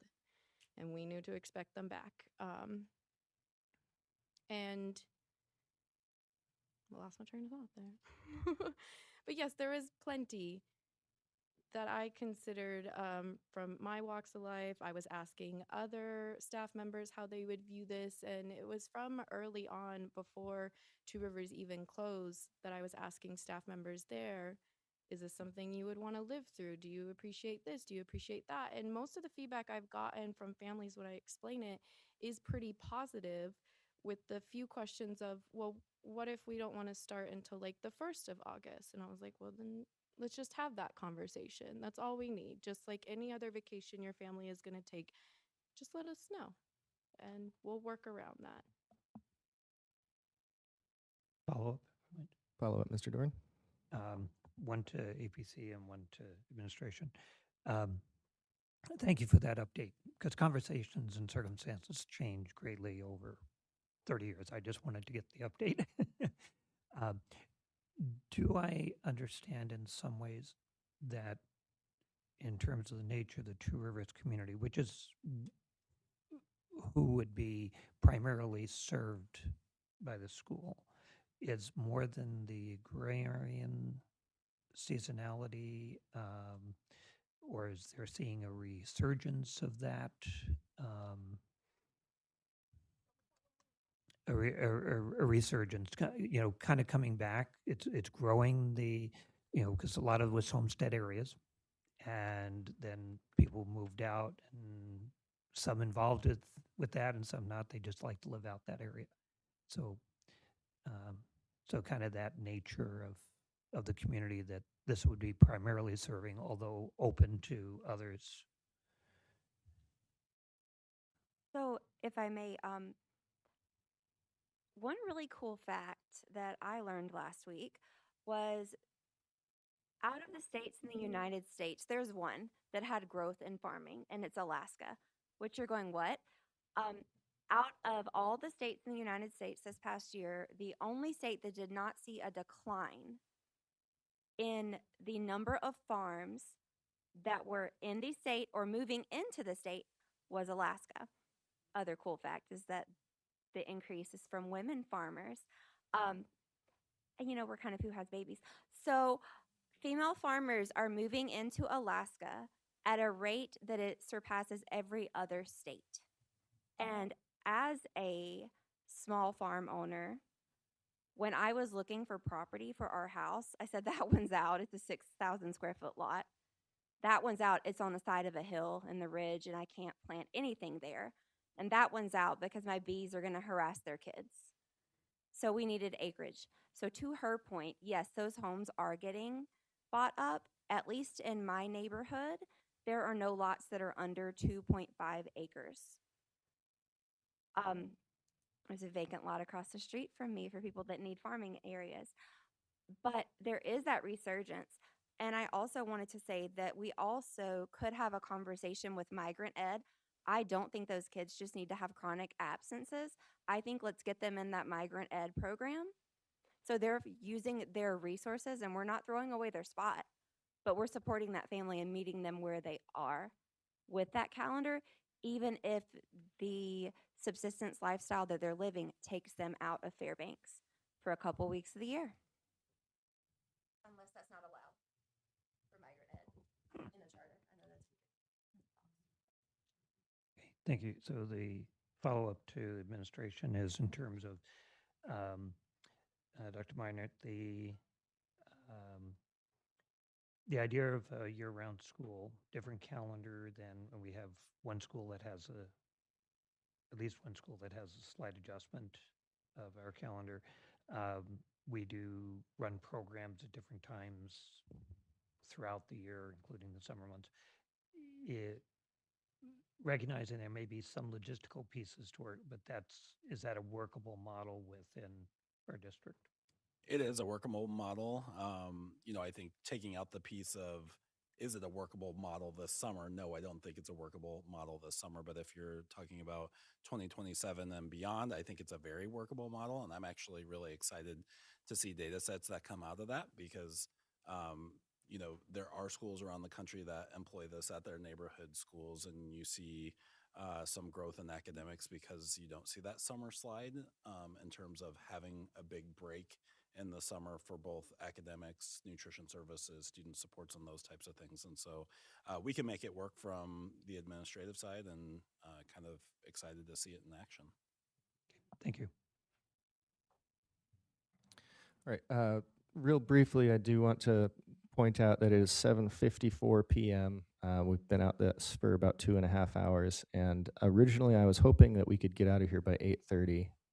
The pace that we're proceeding at, that doesn't seem likely, but let's shoot for 9 at the very least. So I'm just so that we don't have to come back and have another work session, or and we can make sure that everyone's questions get answered sufficiently. Please, board members, prioritize your most important questions. Try to keep them brief, and administration and APC members, if you can also keep your answers as brief as possible. Ms. Julian. Okay, thank you so much. Thank you for that. I do think that we need to kind of focus on what we have in front of us in our questions. So in regards to the academic calendar, I have a question of how when you were asking people about intent to enroll, was it clear to them the year-round calendar? I know that there have been some changes, and this is where I saw some really amazing improvements when I look at what was submitted in the fall and then what we're looking at now. Are families aware of any of those changes, and what kind of feedback have you gotten around the calendar from from the intent to enroll folks, if you can speak to that at all?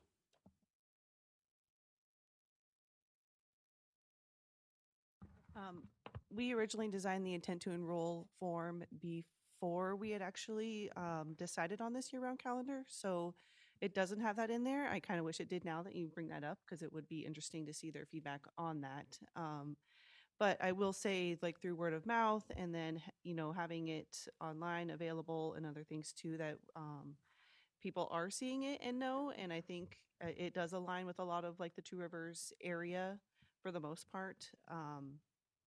But yeah, I would like to share it more, I think, to get more feedback. And I think that it's equally important to acknowledge that everybody doesn't love it because it's new and it's different, and that makes some people uncomfortable. And we've taken that feedback for what it's worth and made some changes where we could. So, will it appeal to everyone? No.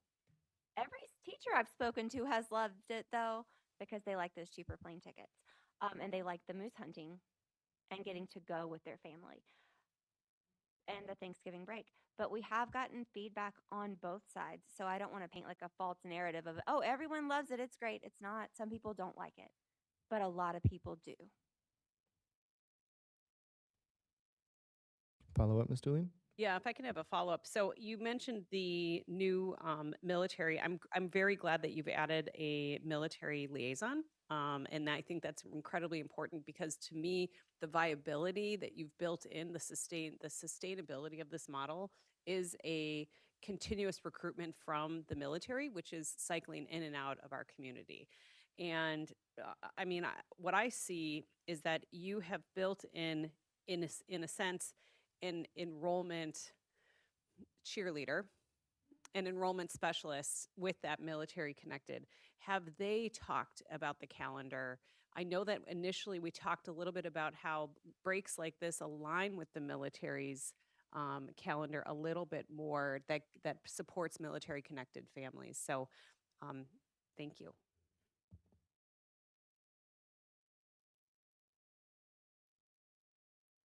So, with the military, things are much like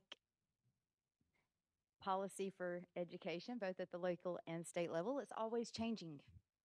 It is never the same year after year. And with each new administration, each new base commander, it changes. The only thing consistent my husband likes to say about the military is it's inconsistent.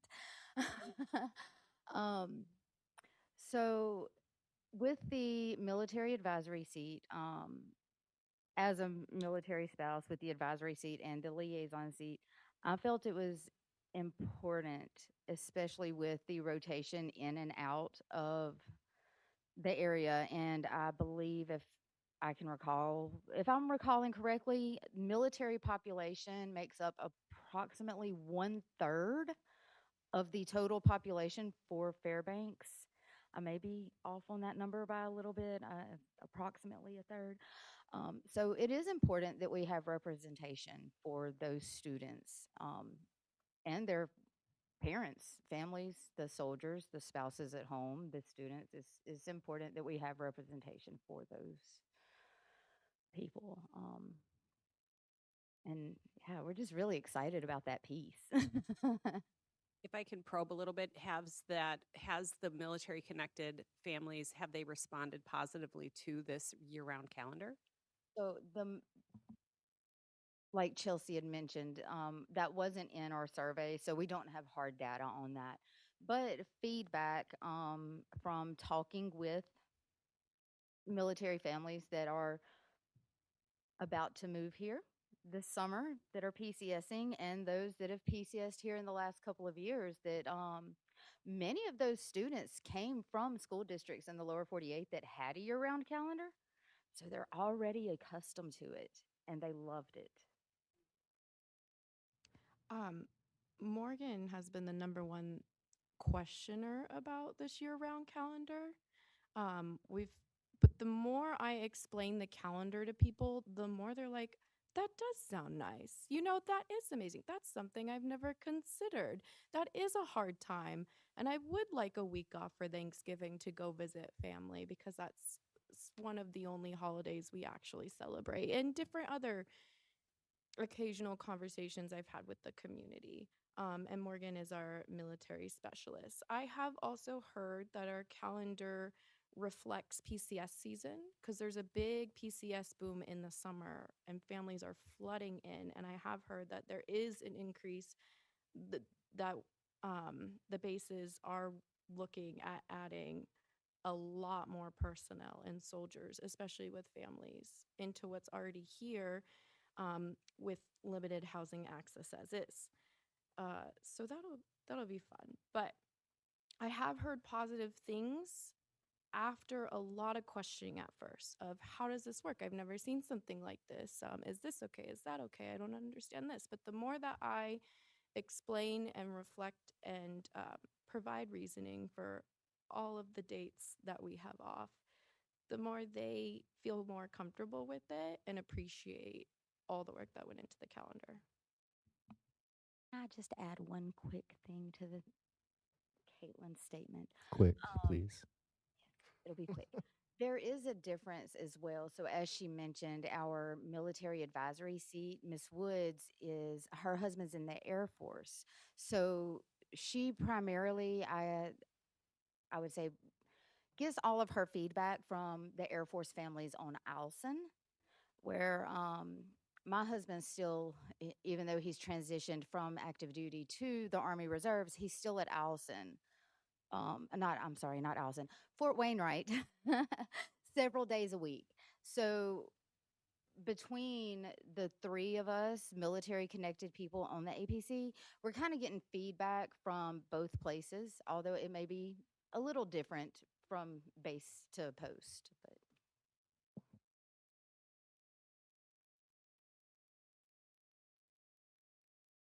Okay, I have Miss Maple and then Miss Carol Hubbard. I actually don't have a question. Thank you. Miss Carol Hubbard. Okay, I want to switch to administration, but before we leave the calendar, I love year-round calendars. As a former educator, I think it's amazing because I don't like the summer slide that Dr. Minot was talking about. Used to drive me crazy. So, okay. Miss Carol Hubbard, did you say you wanted to move on to section 3? I just have Or- a really quick, no, I'm still in 2. Okay, sorry. I wanted to talk, this is administration though, right? At organization and administration. So this might be a Apologies, my bad. question, you're good, for Mrs. Gillum, which was, I thought I heard you say that that the administration was agreeable to all of the waivers that are on this section. Is that correct? All of the waivers except for one. So administration does not recommend approving the waiver to 935.1. Okay, so then the waiver, okay, I'm just a little bit confused then because it says that the district will hire and evaluate the principal. And then, and I think that's the understanding that that would work that way. But this says the APC interviews, hires, and evaluates the principal. So which would it be? I just want to make sure that we have consistent data in both. So correct. The APC does the hiring of the head teacher or principal, whichever they choose. So the administrator of the school. They also will create an evaluation tool on how the principal is doing in keeping up with their charter. The district helps the APC with the hiring of the principal, and I also evaluate that administrator per our evaluation tool. So it's kind of a dual role. Okay, so then as like you would be the district representative sitting on with the APC Yes. hiring a principal. Yes. Perfect. I just wanted to clarify that because it was not clear to me. Thank you. And I think, I Ms. mean, Gillum? I have other questions in here, but. Well, I would just like to clarify one other thing. So when you're looking at the waivers requested in the application or the waivers requested in the contract, we worked collaboratively after the application was submitted to narrow it down to just those waivers that were in the attachment to the board agenda item. So there are waivers listed in here that they are no longer requesting, either because the numbers changed, it's no longer an actual policy that we have, or it really wasn't relevant. So we did amend kind of this list of requested waivers. Understood. Okay. I am out of questions then. Mr. Doran.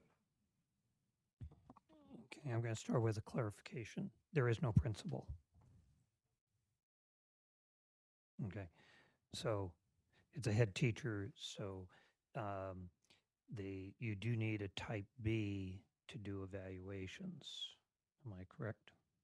That's correct. So someone with a type B would need to do the evaluations of the certified staff. But there is not a principal involved here. So, okay. Just want to make sure we had that clarification.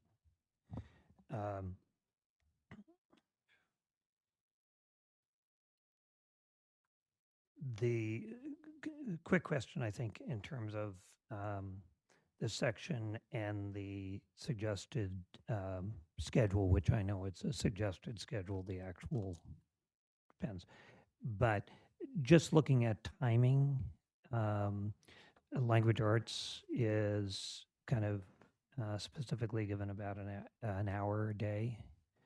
And I know our curriculum guidelines are closer to 90 minutes a day. So if you could address that.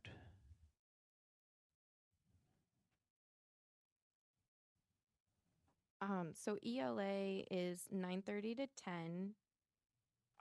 Well, it alternates throughout the day. Right. There's 2 blocks, which does equal an hour. Additional 30 minutes for that ELA nature journaling in the 145. Sorry, I'm not microphoning. Is an additional allotment for time farther down at that 145 to 215 block Right. for that ELA that Right. Caitlin. So there's a half hour in the morning, half hour in the afternoon. And then those STEAD integration projects all incorporate your reading, language arts, math skills into them as well to a good extent. But if we do need to alter the master, I do think that's well within our head teacher's power, the way the charter's written, to do that. And we assumed that there would need to be a lot of fine tuning done that first week of school, as it Caitlin and Chelsea and Sam have told me always happens, because that's outside of my wheelhouse. Okay. So I won't belabor it, but I think that awareness and looking at the STEAD as kind of your science piece. Otherwise, science is not in there at all. And so we're missing some core areas. But interdisciplinary is certainly what we should be doing. You know, social studies you're reading. So anyway, but just in terms of those numbers that I think we need to watch there. The military preference, I was trying to figure out how that, I had a question on that in terms of their PCSing is throughout the year. I know October used to be a big time. Ms. Freeman mentioned that maybe there's some switching to summer, but as Ms. McMillan said, is the thing you can count on for the military is to be inconsistent, and especially in recent years where they've actually discouraged families from coming to Alaska. That may or may not be changing. We'll see how it actually happens, but how that works in if they come, you know, with their PCS, they just have to wait until the next year, depending on your. So I'm just putting that out as a question that I have. You know, how that would play out. Going to keep going? Okay. I think I probably want to go to the next section. Okay, if we're moving to the next section, then let's just confirm, do any board members have additional questions on section 2? Okay, we'll move on to section 3, educational program and student achievement. Ms. Carol Hubbard.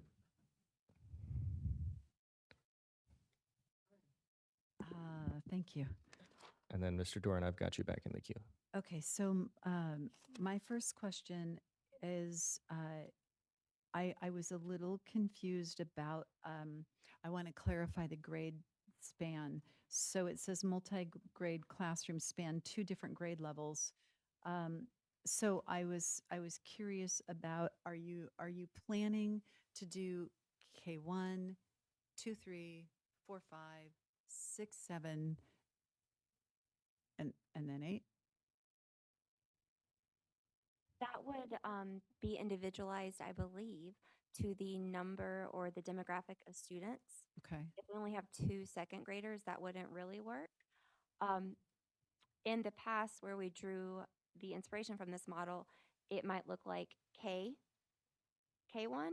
Um, in my perfect world, it would be kindergarten separate so that 7th and 8th graders are in classes together, because that's a huge developmental mindset, in my opinion, from that 6th through 8th grade child. But I think Mr. Barney could really answer this better than me, because he's had experience working in those looping models and how that works. That's a moving target, depending on enrollment, big time. But you're going to be looking at those developmental levels, and I would definitely agree that K, if at all possible, can be kept separate for that first initial year that they're coming in. That seems to be really the best outcomes, moving from that and then into like a 1-2 grade band. But you can see the interest, like that's gonna fluctuate depending on trying to even the numbers out for a teacher within each classroom so that not one teacher's overburdened, right? And so that will be largely dependent upon enrollment at the beginning, how that's going to pan out. I hope that helps. Thank you. So that would essentially, you'd have 5 teachers. And then my understanding is the head teacher is not going to be one of those 5 teachers. The head teacher will take the HomeSTEAD enrichment pieces. Okay. So you need, okay, thank you.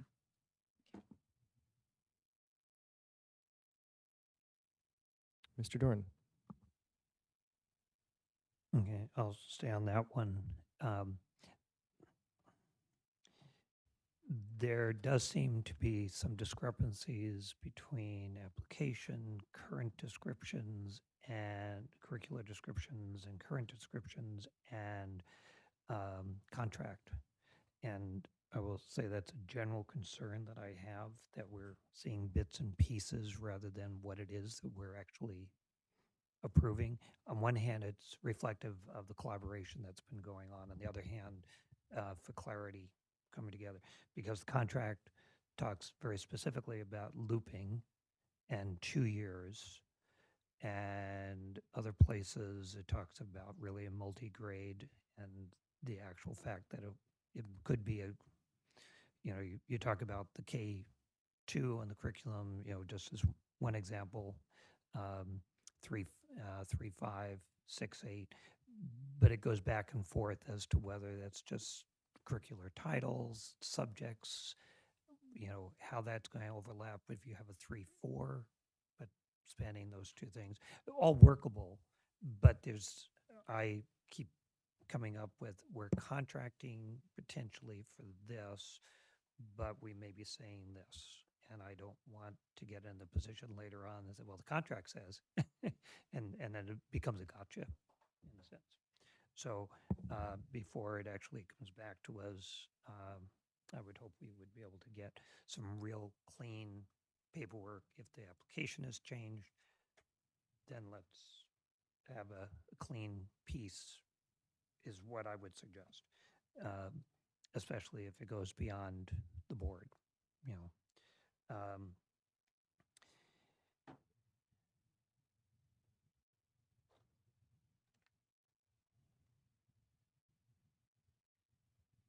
Okay, I think I'm trying to watch, because the information we had before today and the information tonight are presented different ways than just in sections. So, you might have to guide me. um, Go ahead, Mr. Dorn. I'm not too worried about it. If we start getting chaotic, I'll rein us in. Okay.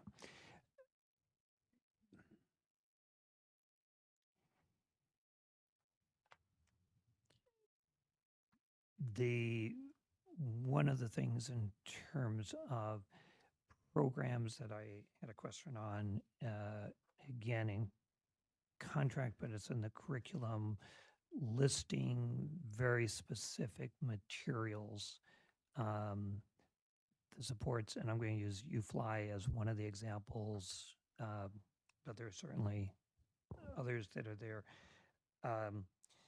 What if that's no longer available?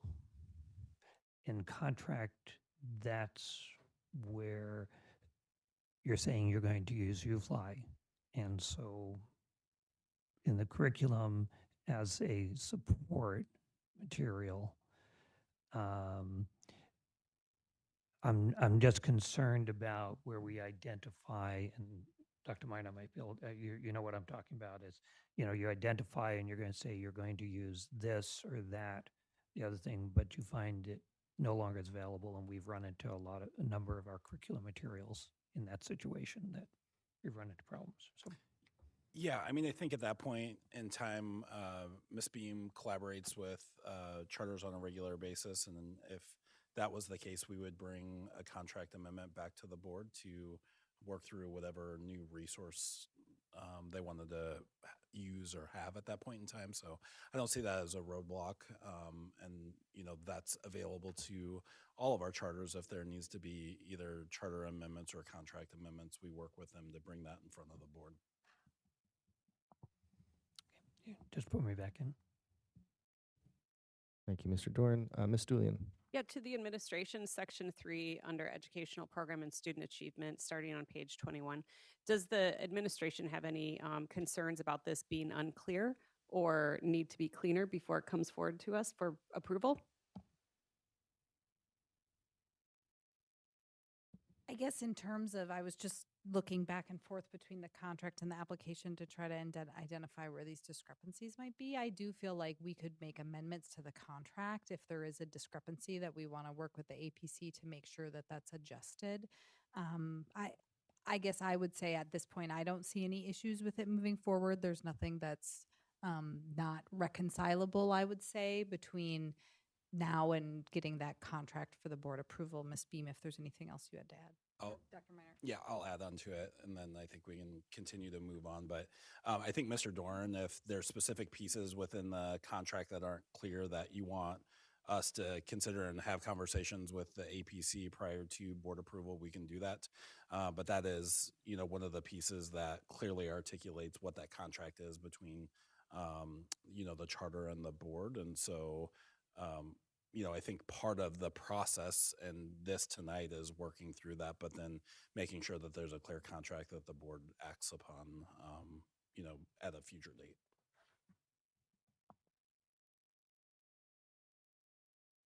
Ms. Carol Hubbard.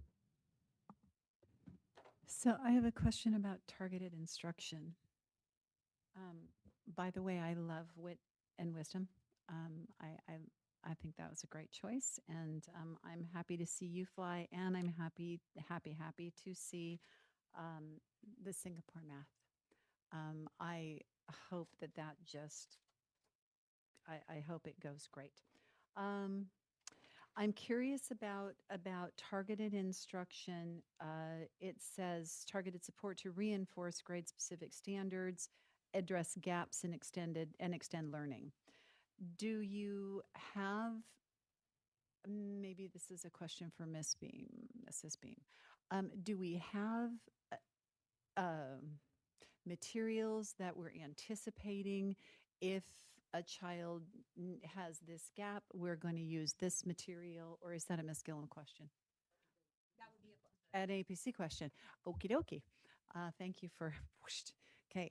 So if a child has a certain gap in their reading, or whatever their phonetic abilities or whatever it is, do we have an idea of how we're going to address those things? Do we have I'm curious about targeted instruction for gaps. specifically in reading and language arts?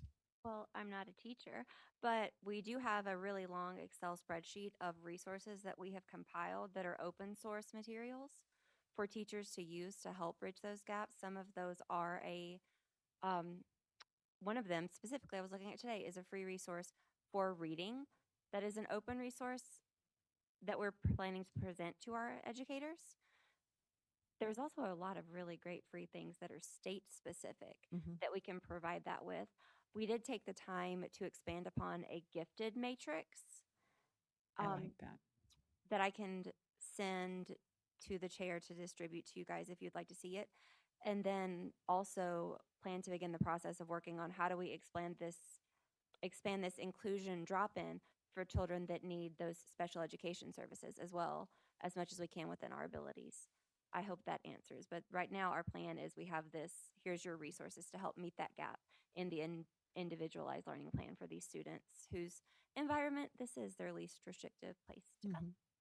So follow up. So if we have an IEP, and do we have a SPED? Are we going to have a half SPED or something provided? It is in the budget. Okay. We did budget for Budget, a it was too part-time small. SPED teacher. Okay. Okay. Thank you. On the original presentation, if they send you the Canva document, there's a link to that curriculum guide that has all of those different resources on it. It's an Excel. I used the wrong word, materials guide. The curriculum is the Fairbanks North Star Borough curriculum. The material.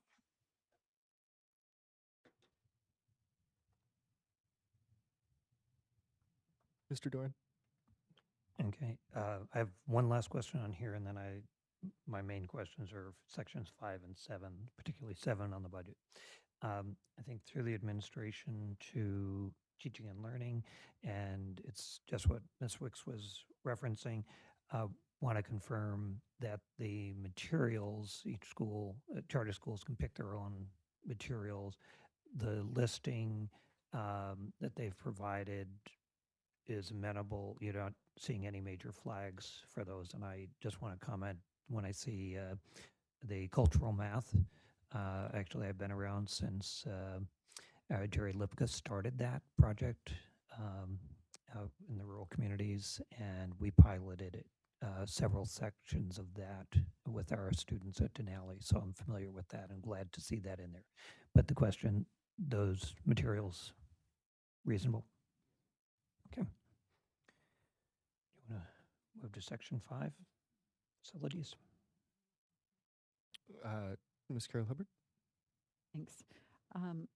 On page 31, there is a UAF special education program allows student teachers and interns to assist in instructional support.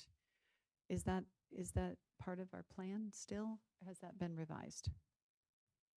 I'm just curious about that, and if somebody could talk or just speak to that a little bit. I'm sure. I mean, that's available for all of our schools if we work in collaboration with the University of Alaska Fairbanks for placement of student interns. And so if there happened to be a student intern that lived on Sheena Hot Springs Road or out in Two Rivers, and they think that might be a good experience for them and a good fit, then we would work with them on that placement. That's fabulous. I had no idea. So thank you for that. Yeah.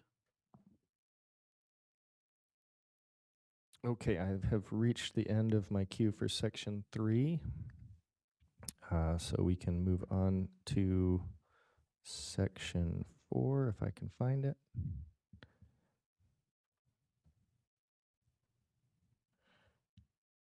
On professional development. Any questions from the board?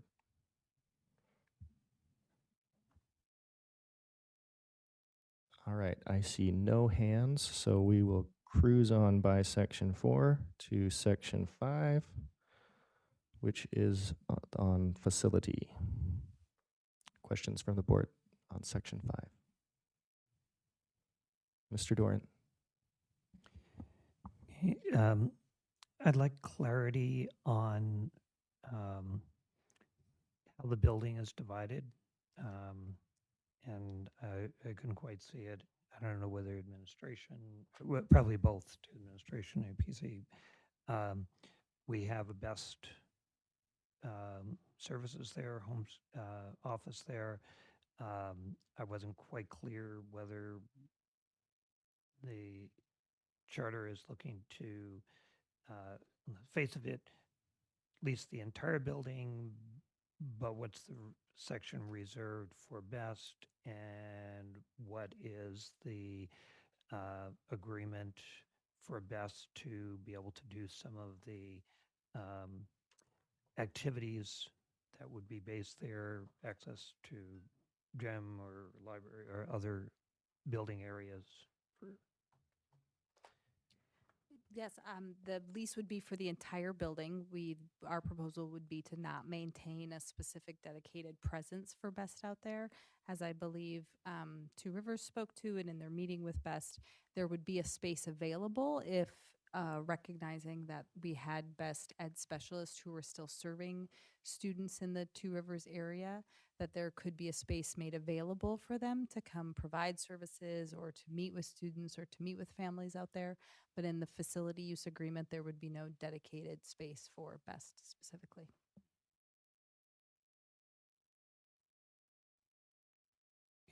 Follow up, does that mean we would be reducing Best by one staff member because we included two? What's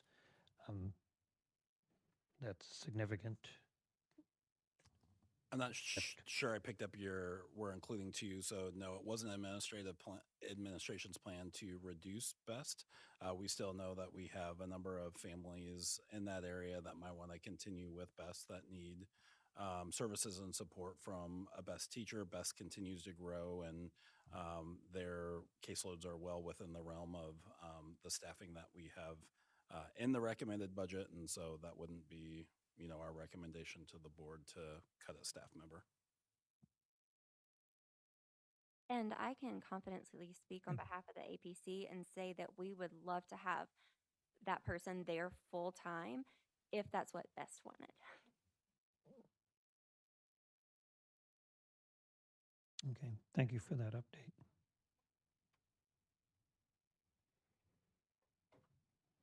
Any other questions on section 5 on the facility?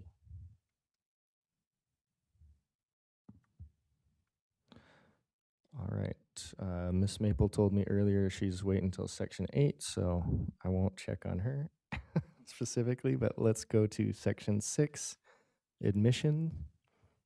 Questions from the board, section 6. Ms. Julian. I also just want to make sure if Ms. Hewitt has any questions. Thank you. Ms. Hewitt was having some technological challenges, so I'm the point of contact for her for that. Yeah.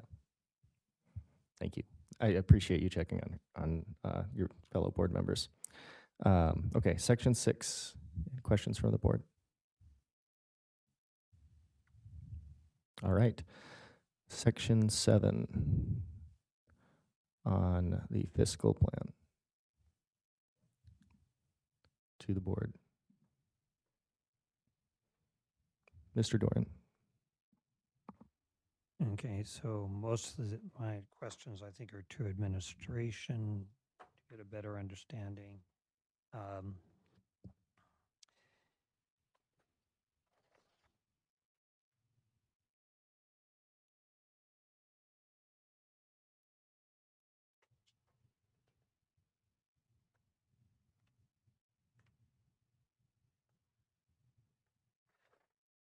Okay, I'm going to start on slide 22 of the district administration, the estimated funding. Could you talk to, under the variables for section, what are the special circumstances and how does this apply specifically to this charter application? I'll need further clarification on what you mean, Mr. Dorn, by special circumstances. Well, I guess that's why I'm asking.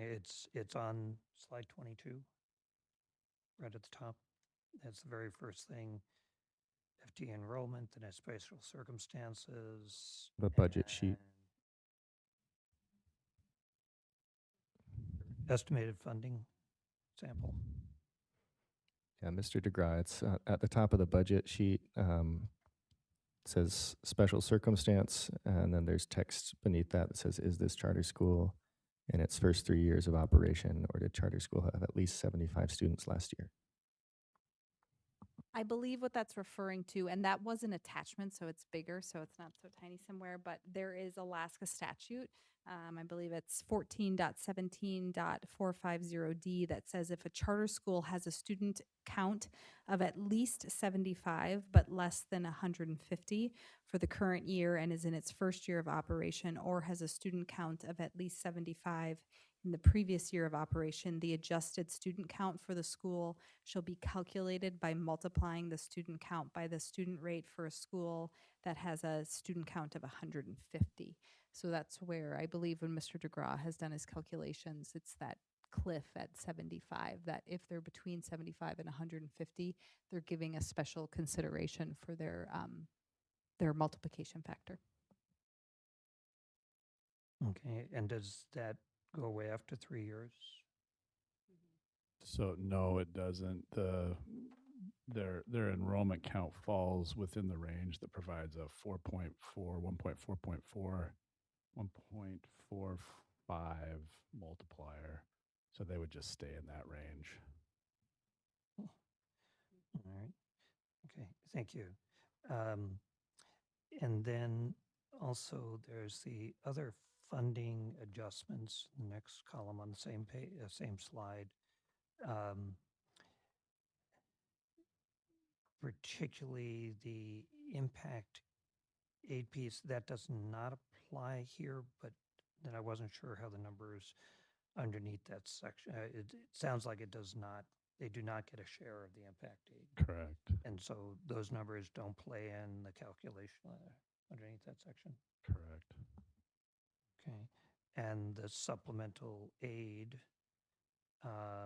they do get a share, but I'm not sure where that's coming from. Are we getting one time?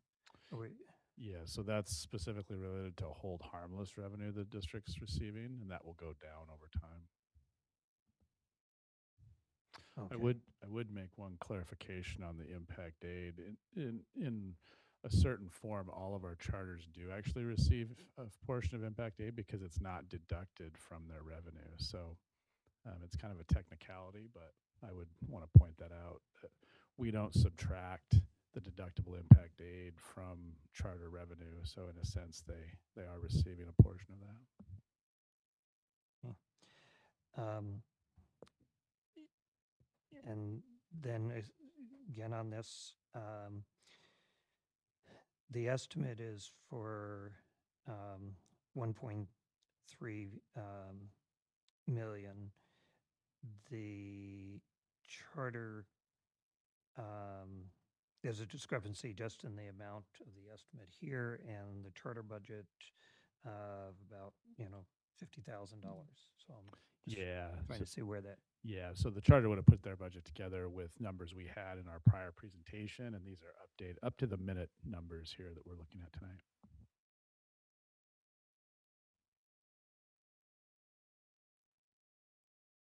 Ms. Dulian? Or follow up, Mr. Dorn? Okay, Ms. Dulian, and then we'll come back. Sounds good. Okay, thank you. I'm going to jump to page 193 in the application, which is referenced in this section, the actual charter school budget proposal. And thank you to Mr. Dorn for asking the question about the discrepancy, and to Mr. DeGraw for explaining that, and that makes sense. My question to the administration is, the way that this budget has been put forward, do you see any concerns about us approving the budget that is in front of us now, or would you suggest that that $50,000 discrepancy that is because of up-to-date numbers is addressed before voting? Yeah, so I would propose that the numbers we have, the up-to-date numbers here, provide them an additional $50,000 approximately. So, and I, from a financial perspective, don't have any concerns about their budget as it has been put forward. Okay, and if I can have a follow-up then. One of the things that I just wanted to note that that I'm very pleased about this budget is that it's based on 100 students.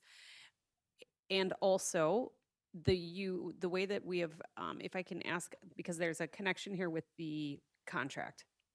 There's been a piece of the contract that is added in where we can terminate the contract if if that kind of fiscal cliff is hit, which is based on 74 students enrolled. Thank you for adding in that, because I think that that helps the board really understand that there is thoughtfulness around the risk that's built into this. However, the bottom line that I'm seeing based on the administration's recommendation or the administration's presentation is that we're looking at a cost, an ongoing cost for this charter, just to be clear, of about $580,000 cost to the district. Yeah, with what we know today and the numbers that we have today, yes, that's accurate. Okay, okay. And that's based on flat enrollment, correct?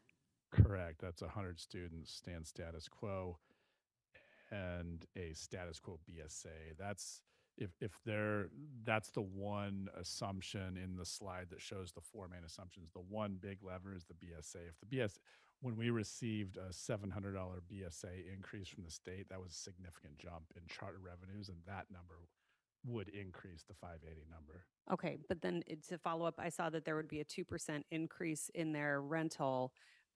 If the BSA, though, is in excess of a 2% increase, there's additional revenue that might offset the cost to the district. Is that right? Yes, that's correct. It would be pretty nominal, the amount, the increase. Okay. Amount, but yes, there would be. Okay, I just wanted to make sure that it was reflected there. And so hearing that the administration sees no issues with the budget here, I have no further questions. Mr. Doran. I know this is projective because it has not passed legislation yet, but there is legislation considering, and we've had various conversations around seeing an increase in the administrative allocation from 4 to perhaps as high as 8%. Could you address the impacts of that on the budget? Yeah, so that would, if we saw any kind of increase in the amount the district be able to charge, it would correspondingly increase that amount. It looks like it's at about $50,000. That's based on their current lease rate. And so each percent is, approximately in the $12,000 to $13,000 range. So yeah, that certainly could impact the bottom line revenue for the charter. Dr. Meinert? I think additionally, I know it's an SB 277 that also includes a BSA increase and, past bills. That administrative fee has always kind of been coupled with a BSA increase, so that might soften the blow and offset some of those higher costs to the charter as well. Okay, thank you. And just to clarify, I was not asking in terms of the lease. I was specifically talking about the administrative costs that we have. So, okay. Keep going or keep me in the queue? I have no one else in the queue, so it's all you, Mr. Doran.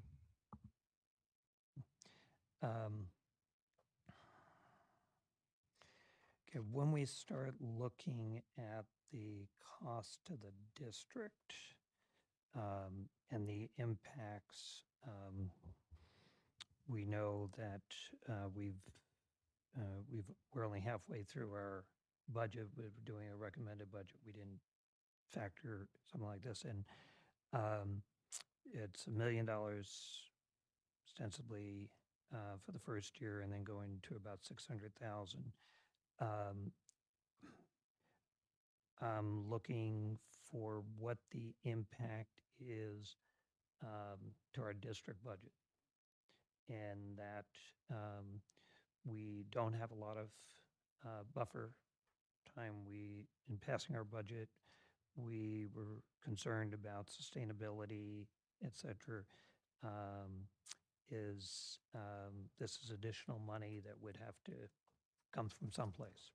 So I'm concerned about that impact to our budget considerations And we won't know our budget until our revenue side of things until sometime in June, until after the governor considers any appropriations approved by the legislature. So I'm trying to weigh in now those factors. So.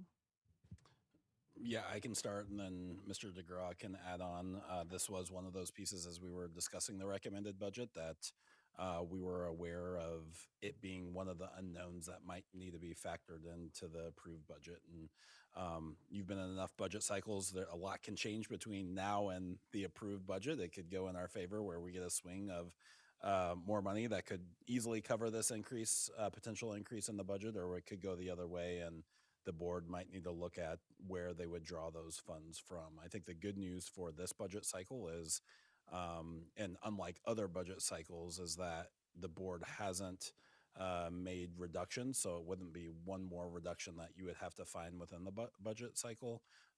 It would be maybe looking at investments that we were aggressive on, pulling back some of those investments, or looking at a draw from fund balance to cover year one. So I think there's a lot of possibilities for the board to potentially cover the year one gap. And then obviously when the board is considering this charter, you need to be thinking about the year after year cost, which Mr. DeGraw has put, before the board. I will say, it being 100 students is a very different impact than a potential larger charter school. And you see that in the numbers. It's a $500,000 impact as opposed to millions of dollars of impact, and definitely serves a rural area within our school with a very unique model. So, it has been discussed by the board during the recommended budget cycle that might be something that the board needs to consider as they're looking at the approved budget in May and June. Follow up. Okay. I guess two things with that is the follow up. On one hand, we won't know what our projected revenue is until June or so, which then gets us very close on timeline. The other piece of this, and I would understand that we might not have this information now, but just thinking other options, if we felt the importance of having a localized school out in the tourist area, a model that might not be costing us 600,000 additional monies out of the budget in years, so we could continue the investments that we're doing. But so a small school model of whatever thing that could incorporate a lot of the ideas, if not all the ideas, put forth in the operational plan, just under a different format.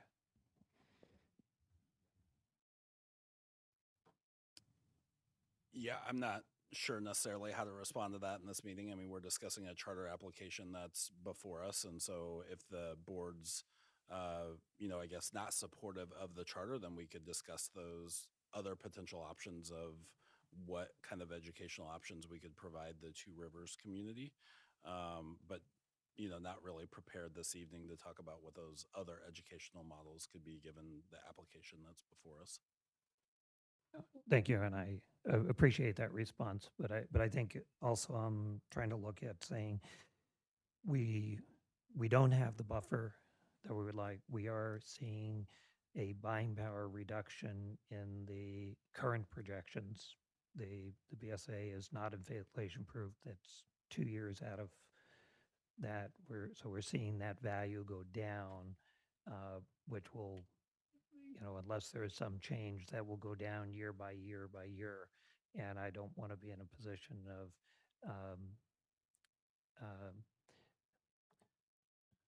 sort of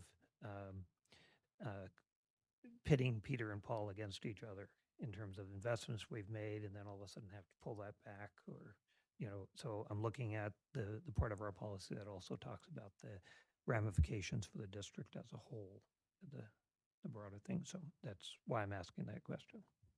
But yet trying to look at the need that's been brought forward in terms of from the Two Rivers community. So. Ms. Julian? Yeah, since this is a work session and this is our opportunity to kind of talk as a board, I feel like that is a very unfair topic to bring forward right now. We are looking at an application for a charter that has been on our radar. They have put forward a charter application on the 1st of October. They pulled their application in November. They put forward another application. We went through the process of closing schools last year, and I just I don't want it to be reflected to the APC that is a majority viewpoint. I really feel it is very important that I state that I feel like that is a very unfair question to ask at this moment during the charter. Excuse me, point of order. Intent. State your point of order, Mr. Dorn. Intent, describing it as unfair. I appreciate that. I tend to agree. We can try to avoid disparaging other members' intents. Absolutely. I just want to be respectful of time and that we are looking at a charter application tonight. And I'm in respect to the board chair and asking us to be brief and have brevity and get out of here at 9:00 p.m. Really focus on what's in Ms. front Julian, of us. I've ruled on the point of order. We can move on.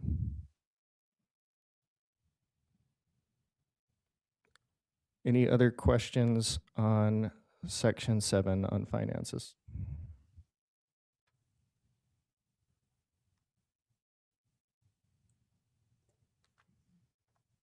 Okay, not seeing any, not getting any communications from Ms. Maple or Ms. Hewitt. So I think we have one section left, Section 8, which is, I believe, transportation. Any questions from the board? I don't expect any. Ms. Maple, did you have any questions on Section 8? I didn't have a question. I had a very, very, very quick comment in the presentation from the APC. There, they mentioned, I wrote it down and now I don't have my paper in front of me, but mentioned the convenience for educators as well when they were talking about transportation. And I had made myself a note that I really appreciated, and I'm sure that the folks on the APC are very aware of what teachers in our district are located out near them.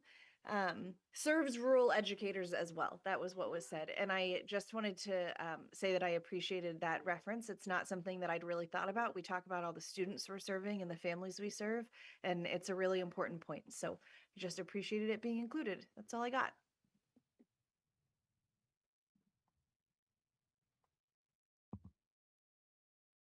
Any other questions from the board or general comments? I'll open it up to Mr. Doran and then Ms. Hull.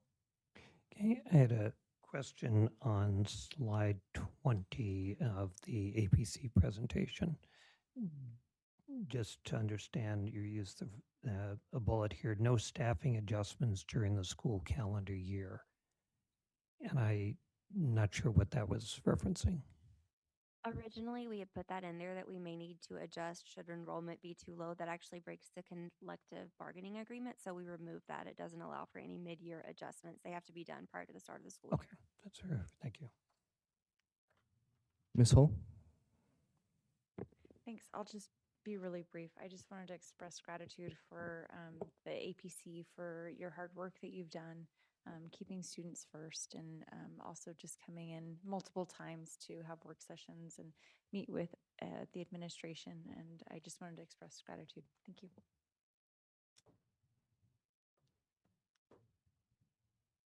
Ms. Carol Hubbard? I will chime in on that as well. Excellent job, ladies. You're all shining tonight, and so thank you so much. This is a brilliant application, and I'm super excited about seeing this in the future. Ms. Julian? Thank you. I wanted to talk a little bit about, and I didn't know where to put this question as we were going through, but a little bit about the feeder to Effie Cochran, and that is a new relationship. That's something new that is part of this application process for this one that we're looking at. And to the administration and then also to the APC. To the APC, a little bit more about how that relationship came to be, what that relationship looks like in this school iteration, and then also to the administration. I know that Effie, we've had there are some challenges on enrollment there. And I didn't prep this question in advance for you. So, but if you can address to the best of your knowledge, kind of the enrollment trends at FE and your thoughts in relation to kind of having this relationship between potentially the Homestead charter and FE charter. So we can kind of go back and forth. I mean, I think mine will be real brief. I think it's a natural fit. FE focuses a lot on Alaskan cultural values. Anytime I'm in FE Cochran, they're doing some kind of form of place-based learning, and they're very excited to show me the different things that they're learning and incorporating their environment right outside their school. And so I can see students and families that have benefited from a K-8 education at the Homestead Charter, and they still want to be able to take a part in those activities, that FE would be a nice transition for those families. So we spoke to them and we said, so what does this look like in actual application? And what we came out to was, hey, we really don't want to give you guys our 7th and 8th graders. Love you, but don't. However, how do you feel about taking some 9th graders?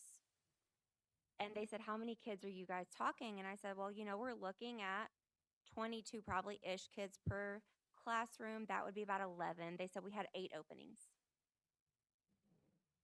So if some of your kids came here, that would be great. And it compounds that 10, 11, 12 for them. And we spoke about how do we actually do that though? And we decided that, we're big on the community events, and Chelsea helps plan these beautiful ones, and we all come together to do this. What if on our parent engagement nights, we bring you guys out and you talk to these middle school families about, hey, this is this other option that you guys don't know about, and their start times are staggered. So if need be, your older child could drive your younger one to school, then go to school. And then they have the subsistence break that aligns. They also, I may put my foot in my mouth on this one, but I asked about the year-round calendar because they shared with me that they had one and that it didn't work out. And I was like, oh my gosh, what does that mean? And they said, well, that means that we had conversations with our families. And the next year we came back and we have the calendar that we have now, because some families were like, it was just too much and we were going to see an enrollment decline. We went back to the board. We said, this is the research behind it. These are our numbers. We want to do a calendar that's more similar. And so that felt less scary to go, okay, then we just talk to our Board of Education and our administration and say, hey, we've got some data back. It's not what we wanted it to be, but we can pivot and get that support if we need it because it's been done within the district. So I felt that that was very valuable feedback. And Miss Chelsea and I had gone to a meeting with Fairbanks Soil and Water, and they pointed out, hey, if you replace the word elder with homesteader in your charter, it really aligns with a lot of this one. So we sat down and read it, and we said, it does. But how do we actually make that look more of a relationship than just a relationship in name? So it was very important that we had some practical steps to really solidify how are we supporting these other groups. I had a conversation last week with an APC member from a different school talking about how it would be nice to try to get APCs, all of them, together in the same room, much like a principal meeting that happens with the district, because they don't know what each other's got going on. And there are things that we could all learn from each other. So that's a down the road project. But it starts with Effie. Well, from the APC standpoint, like we're potluck, not you guys, but just us as individuals. I personally toured this charter for my future 7th grader. I toured Effie with the honesty that we were uncertain for our future because we're currently homeschooling and I'm working for this charter. And I agree with Dr. Meinhardt that we have similar partners and education models. A lot of what they were saying, I was like, oh, that's what we want to do. We want to. They were working on fermenting moose brains to tan fur hides, and I was like, great for you. One day, maybe we'll do that. Maybe my kids will, not me. Thank you. But they uh, and and so I just appreciated everything they were working towards in their education goals too. Um, and it did really feel like what we're also trying to do here. And working at Two Rivers, we had sometimes our kids aged out and they didn't appreciate the giant high schools. It wasn't what they wanted. And sometimes our fifth graders didn't want to continue in our middle school. They want to try something bigger, something more. Every family is going to be a little bit different. Um, and then the other thing is our eighth graders always toured high schools. So this would just be another stop on their list.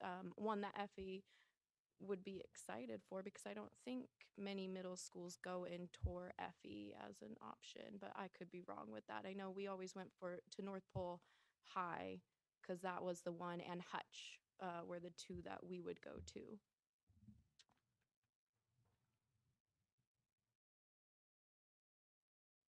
Okay, any other questions from the board? Mr. Doran? These are the last two questions I have for tonight.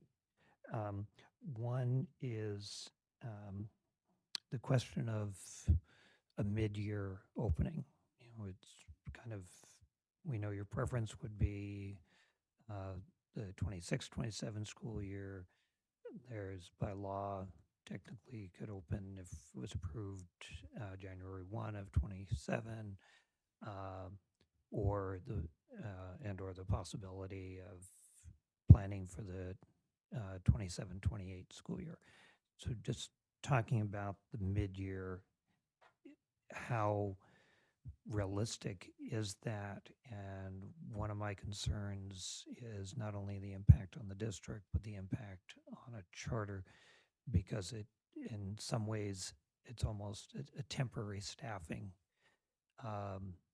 because people are under contract. They can't, you know, who might be very, very interested, and you might be very interested in them. So is that, so I guess it's a reality check on that mid-year piece.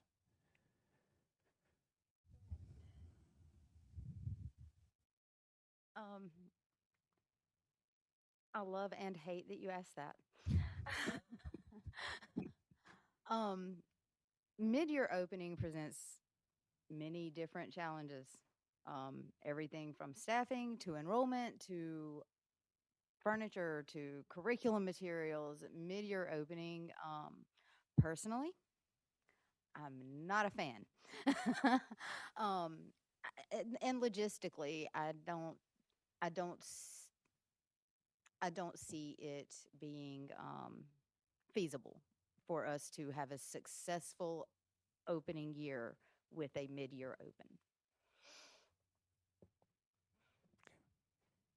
I agree that's why she saw me shaking my head. I feel that mid-year opening is something that really is only available in name. We don't have the policies or the structure built into the system yet, to my knowledge, correct me if I'm wrong, to truly allow that to thrive. Dr. Miner? So I don't think our APC has any expectation of that actually being a feasible option from the conversations we've had. And if I'm misrepresenting that, please correct me, because we're only a portion here. But we have had that conversation, and I don't know that anyone was in favor of it. Dr. Miner?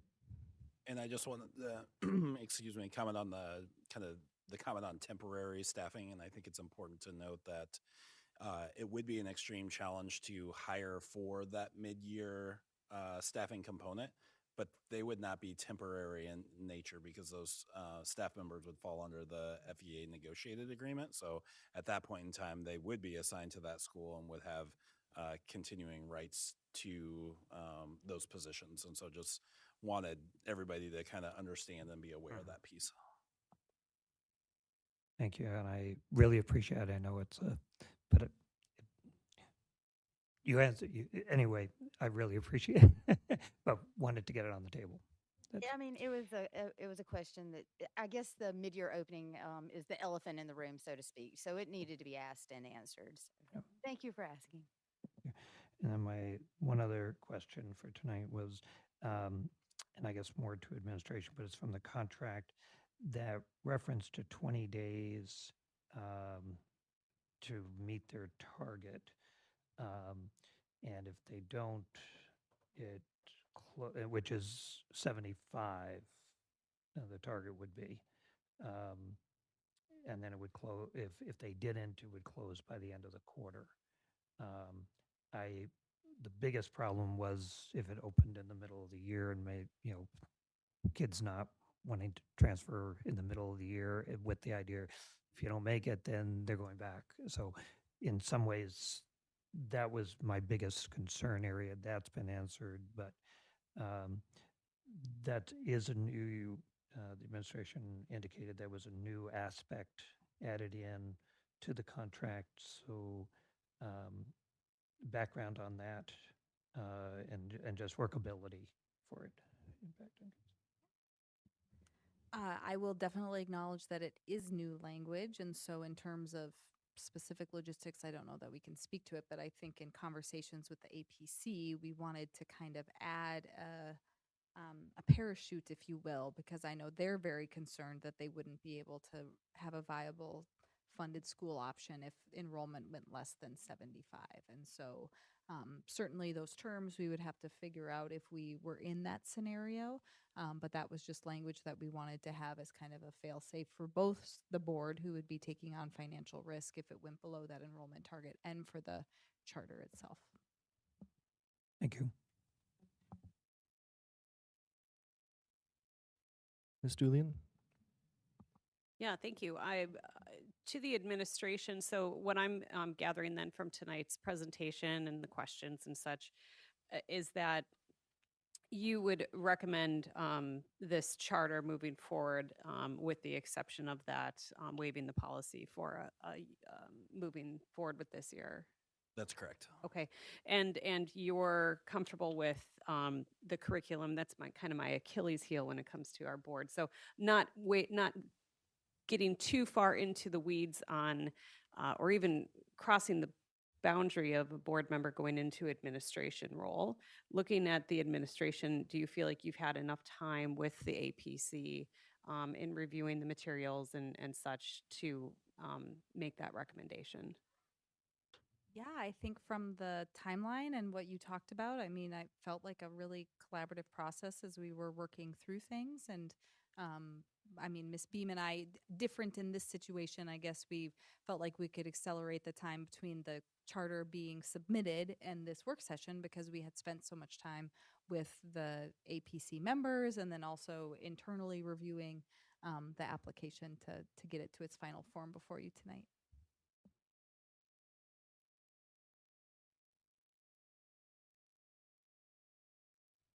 Right. Anything further from board members? General questions, comments, closing comments? Anything goes.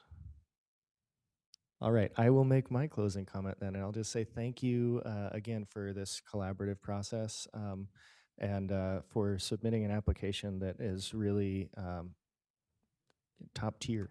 It's looking great.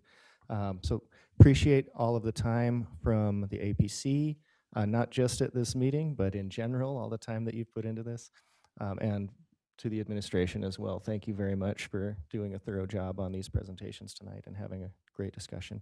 And thank you to the board. Ms. McMillan, please. I just wanted to give the board and the administration another quick thank you. It has been, I've been pleasantly surprised with how well our communication and collaboration has gone this time around. So thank you for all of the open dialogue and emails and messages and phone calls. I really appreciate that. And thank you, board, for hearing us out tonight and all of the questions. I enjoy questions, and Mr. Burgess, I'm disappointed. You ruined my good time by putting us on a time limit. I was like, man, I love these work sessions. This is a party. All right. All right. Thank you guys. It's been great tonight. All right, and thank you, Ms. McMillan. With that, we are adjourned.